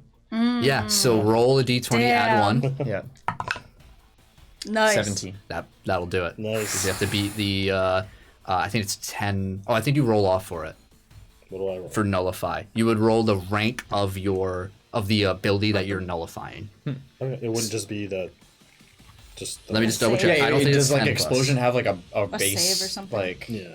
It'd be plus 5, whatever it's a 5, or sorry, it's d20 plus 5 for you. So you're like competing against each other. Your nullify power is trying to overwhelm that That explosion. ability. Ah. Yeah. Okay, so I roll and add my ability rank, which is 5. Correct. 16. Just fails. Wow. Nice. Yeah. It's like even. Yeah, you watch as it like the slow motion moment of kicks up, and you can see the light of the explosion rain out, and then this hole just sucks it in, including the dirt, Damn. and nothing happens. So Damn. reduce that wound right there. Like, That's I pretty told cool. you. She's not Arabelle anymore. Stop protecting her. Whatever's inside her is still her. Either way, she cannot die. The 3 dogs or coyotes are just not looking at everything that's happening, just start darting away, like running in the same direction. fucked up that we scared away the enemies. Like, what the fuck? Lacey is just gonna look and be like, no, you like completely almost like unaware of what's happening with the 3 of you. Yeah. It's just like, no, you fucking don't, and runs after them. What are you guys doing? I'm gonna follow the dogs. Okay. Yeah, you just step through and Yeah. dash forward. Jordan? Okay. Jordan's next in it. Yay. Jesus. After that, oh, I know what I'm gonna do. I'm gonna, after I nullify that explosion, I'm gonna reach out towards Barrett, and I'm gonna create a black hole beneath him and kind of like try to hold him in place. Okay. All right. So, what is that ability? Is it an affliction? It is, affliction or resisted by dodge, overcome by strength. Okay. So make a range attack against him first. So range affliction, right? So yeah, see if you hit. It's, Fine. I mean, I Or guess is it an technically area? it would be. Yeah. It just says affliction. Yep. So roll a d20. Yep. And see if you hit him. Nice. 18 plus 7, so Hits. 25. Nice. Okay, and now you resist. What do I resist with? Was it resist by dodge? Dodge. What's the rank? 7. 11 total. So you fail by 2 degrees, which is Impaired, vulnerable, defenseless. And, you're defenseless and immobilized. yeah. You God. move to like pursue or whatever you're about to do, Yeah. and you are stopped immediately as under you the ground just like caves in on itself like a sinkhole, and you drop down, and this oppressive weight in the air sinks down on you. And you Almost go, like it just became like the most dense object in existence. Yeah. And just sank. Ugh. all right. What else, Jordan? And then I'm gonna follow Arabella. And you. You just get peed on by real coyotes. Yeah, I'm just like, don't go near her! I yell out to you as you run. It's your turn. can I do anything while I'm immobilized? Like, is this my entire body I can't move, or just I think I can't walk? I think You if can you're take immobile, actions. you could take actions. Yeah, you can take actions. You literally just can't move in any Um, meaningful way. It's Yeah. overcome by strength, so would you have to like roll against Yeah, that? so at the end of his You have turn, to- he you have would to- make a strength roll, yeah. and you would roll the rank again. To see if you, I know this is a weird semantics question, It's okay. I love this shit. but is it just me that can't move, or can things on me still move? What do you mean, like? I think if it would have to make a check, right? Like, if I had another means of moving, would that be able to move? Like your.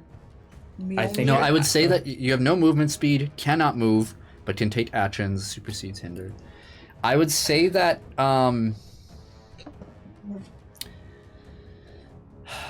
I think whatever would move would also be subject to that strength over, like I think that would be fair.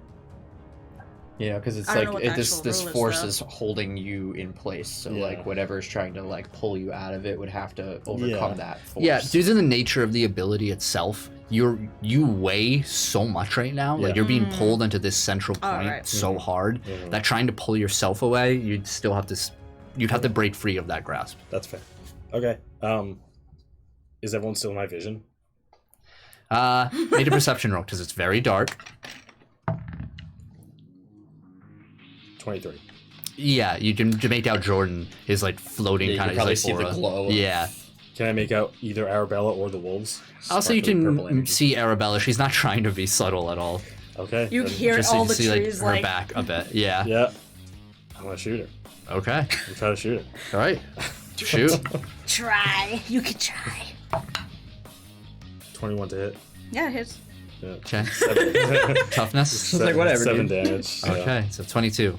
Number to beat. I think You'll, I could. you'll probably be fine. Uh.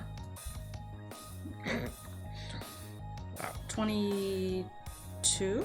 You just made it. Yeah. You watch as Jordan you hear the gunshot Yeah, 22. as the bullet moves right by you and hits Arabella right in the like shoulder, like, and you see this blood splatter in front. But doesn't seem to. You don't really. I give just a don't shit. slow down. Yeah, you just don't give a shit. Yeah. Okay.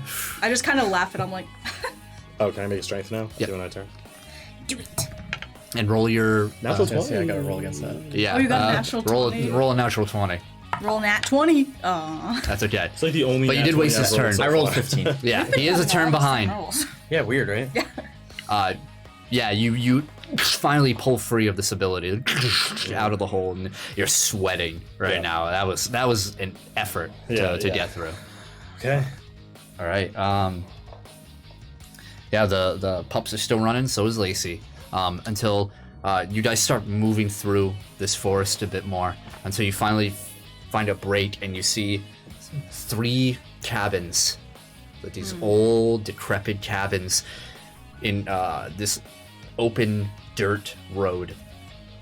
At the far end is this very large square building where the roof is caved in, and to the right you see like docks heading out, and you see a big sign that says Wilkin Woods Campground, and you see these dogs run to the farthest the farthest cabin. And all around you, this entire place is covered in these black ticks, like writhing off. You see that all of them are extending down. Everything that it touches, you see it's touching the side of the buildings of these wooden cabins. It's almost as if the wood of these cabins is melting and reaching, stretching itself down back into the soil, as if trying to return back to it, causing the buildings to lean and tilt downward and almost fold in on themselves. And you see Lacey break out into that field and start chasing, like, popping off shots but missing. Arabella.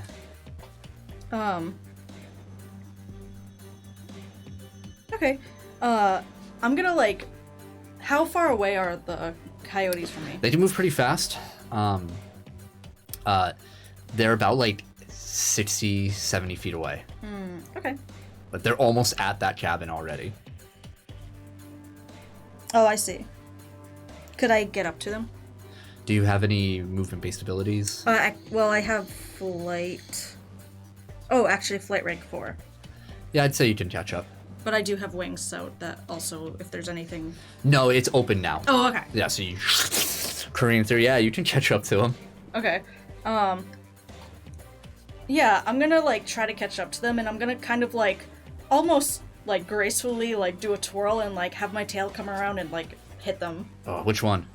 Uh, Old, female? which upper? one would be, like, closest? Probably the oldest one since you've been fucking it up. Sure, I'll do that. Okay.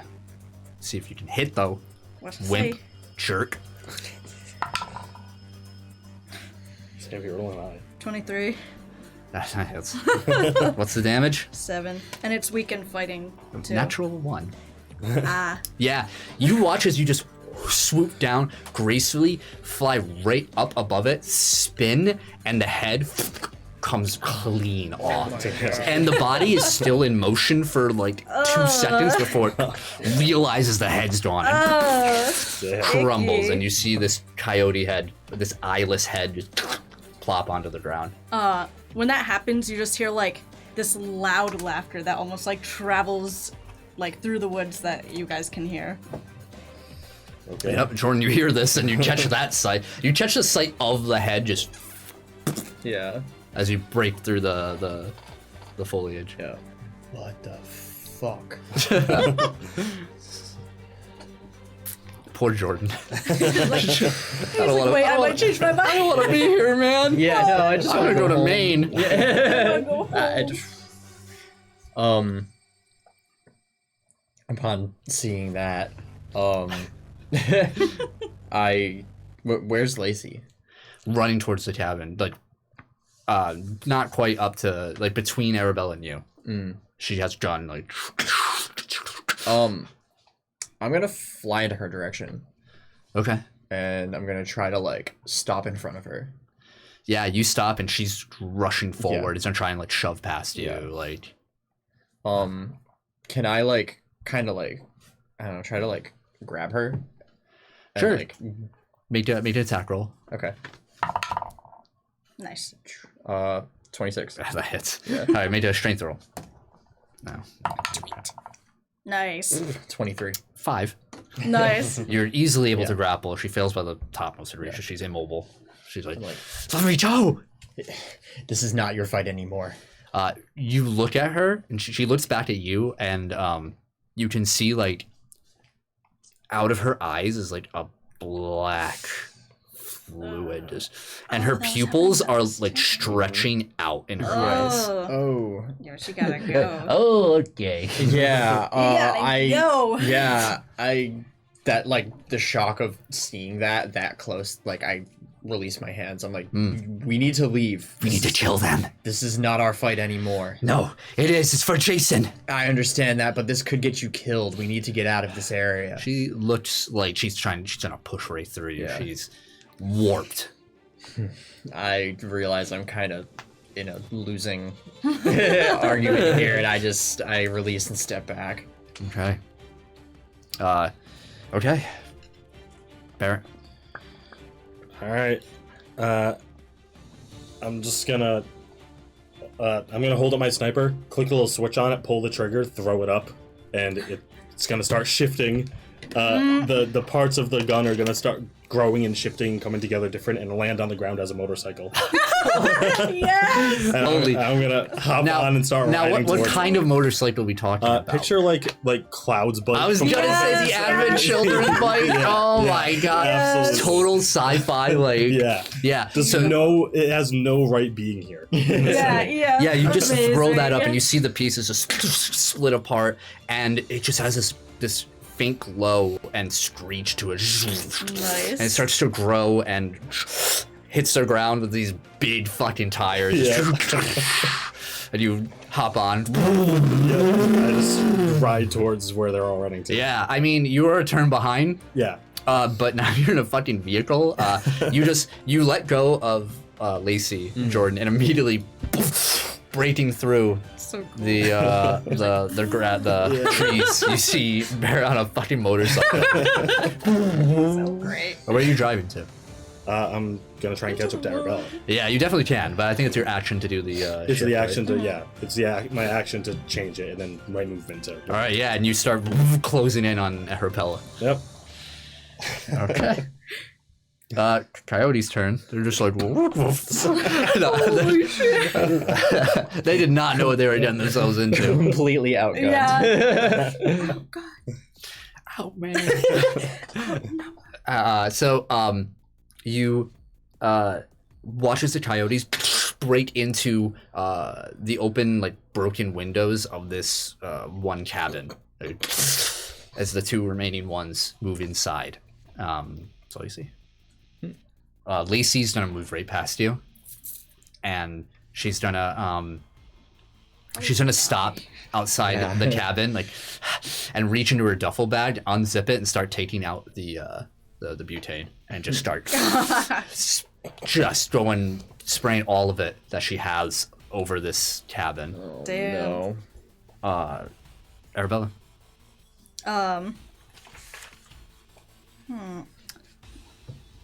They're all in the cabin now? Mm-hmm. Okay.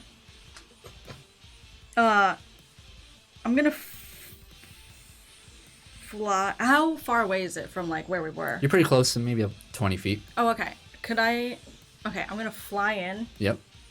and I want to attack Pup. So you're gonna fly in and you crash right through the already broken hinge, like screen door, smash right through. When you enter, what you see is all of the bunk beds have been covered in these black feelers. It's almost like it's more of this black substance in here than there is the actual wood of the cabin, and it's almost like a nest inside of here, of these things. And at the far end, you see the two coyotes facing you, both flanked around another creature who's almost embedded into the back wall inside of this black substance. You see like a long, dark snout, this huge beast. It is what you vaguely recognize as a moose. You see the front of its head, its eyes are bulging out of its skull, like swelled up. In front, what seems to have almost broken through the skeleton of its skull is the limbic system of its brain, swollen and covered in these black veins that's pulsing. It's just, its antlers are triple the size of the largest moose antlers you've ever seen. Almost as large as its body itself, fanned upward and jagged out like broken tree branches and covered in what looks to be pulsating black veins. From its neck flap is the largest of these tips that you see, now that there's red beating through it, just reaching out and trying to grab at whatever's in front of it there. And you see this moose just crawl its way out of the wall, and the coyotes howl. And you all feel, even from outside, your heads hurt from this screech. And we look upon this creature that has its eyes set right on you, Arabella, with your confidence still bleeding through. We see as it approaches, it's larger than you, and its frame is massive. I mean, if anyone's ever seen a moose, they're dense motherfuckers. And this thing is roided up. Big. It starts stepping forward more, and everything it touches, when it pulls itself off of the ground, it's sticking to the ground itself, and almost bits of it are being left behind before placing itself again.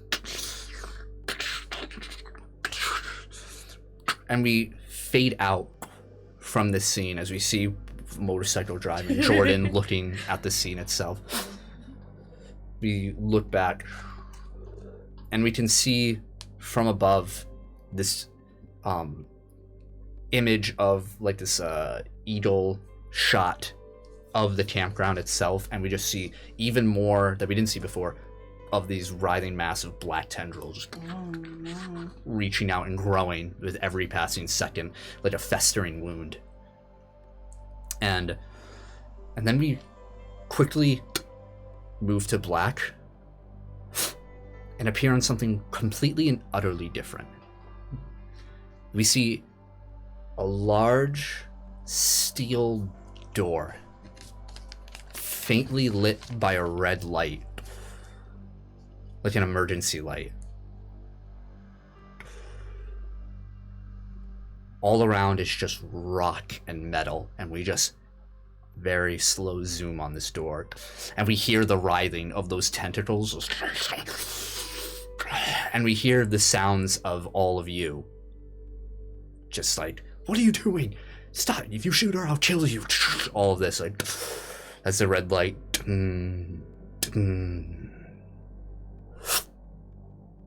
We fade to black. Oh shit, dude. Fuck. And Oh that's shit. tonight's episode. Jesus. That was intense. That was super crazy. I know. Holy Everything shit. just got really crazy and then all fell apart. That happened so fast. It really did. It all Uh, happened so fast. this is the most dysfunctional team. That's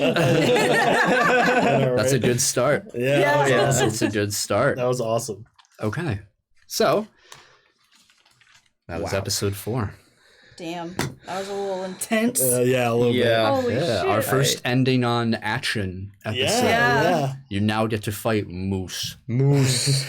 Moose tick. Shit, I think y'all just went to the upside down. It feels like Sure. it. Yeah. If you like what you see, if you like what you hear, check us out on all of our social medias over at Twitter, Facebook, Podbean. Check us out on all of our where you can watch this show over at twitch.tv/KeepTappingX, YouTube/KeepTappingX. If you have any inquiries, anything you want to reach out to us about more directly, of course, we always read all of our comments, everything like that. We do every time. There are 2 different ways to get a hold of us. You can go to our Discord, which you can find in any of our link trees over there. We're always active in there. And you can email us over at initiativeheroes. At with an gmail.com. E. Heroes with an E. Heroes of the Heroes Day. of the Day. Oh, Please make sure you're spelling heroes right. Initiativeheroes@gmail.com. You can email us over there, questions or anything like that. Other than that, this is awesome.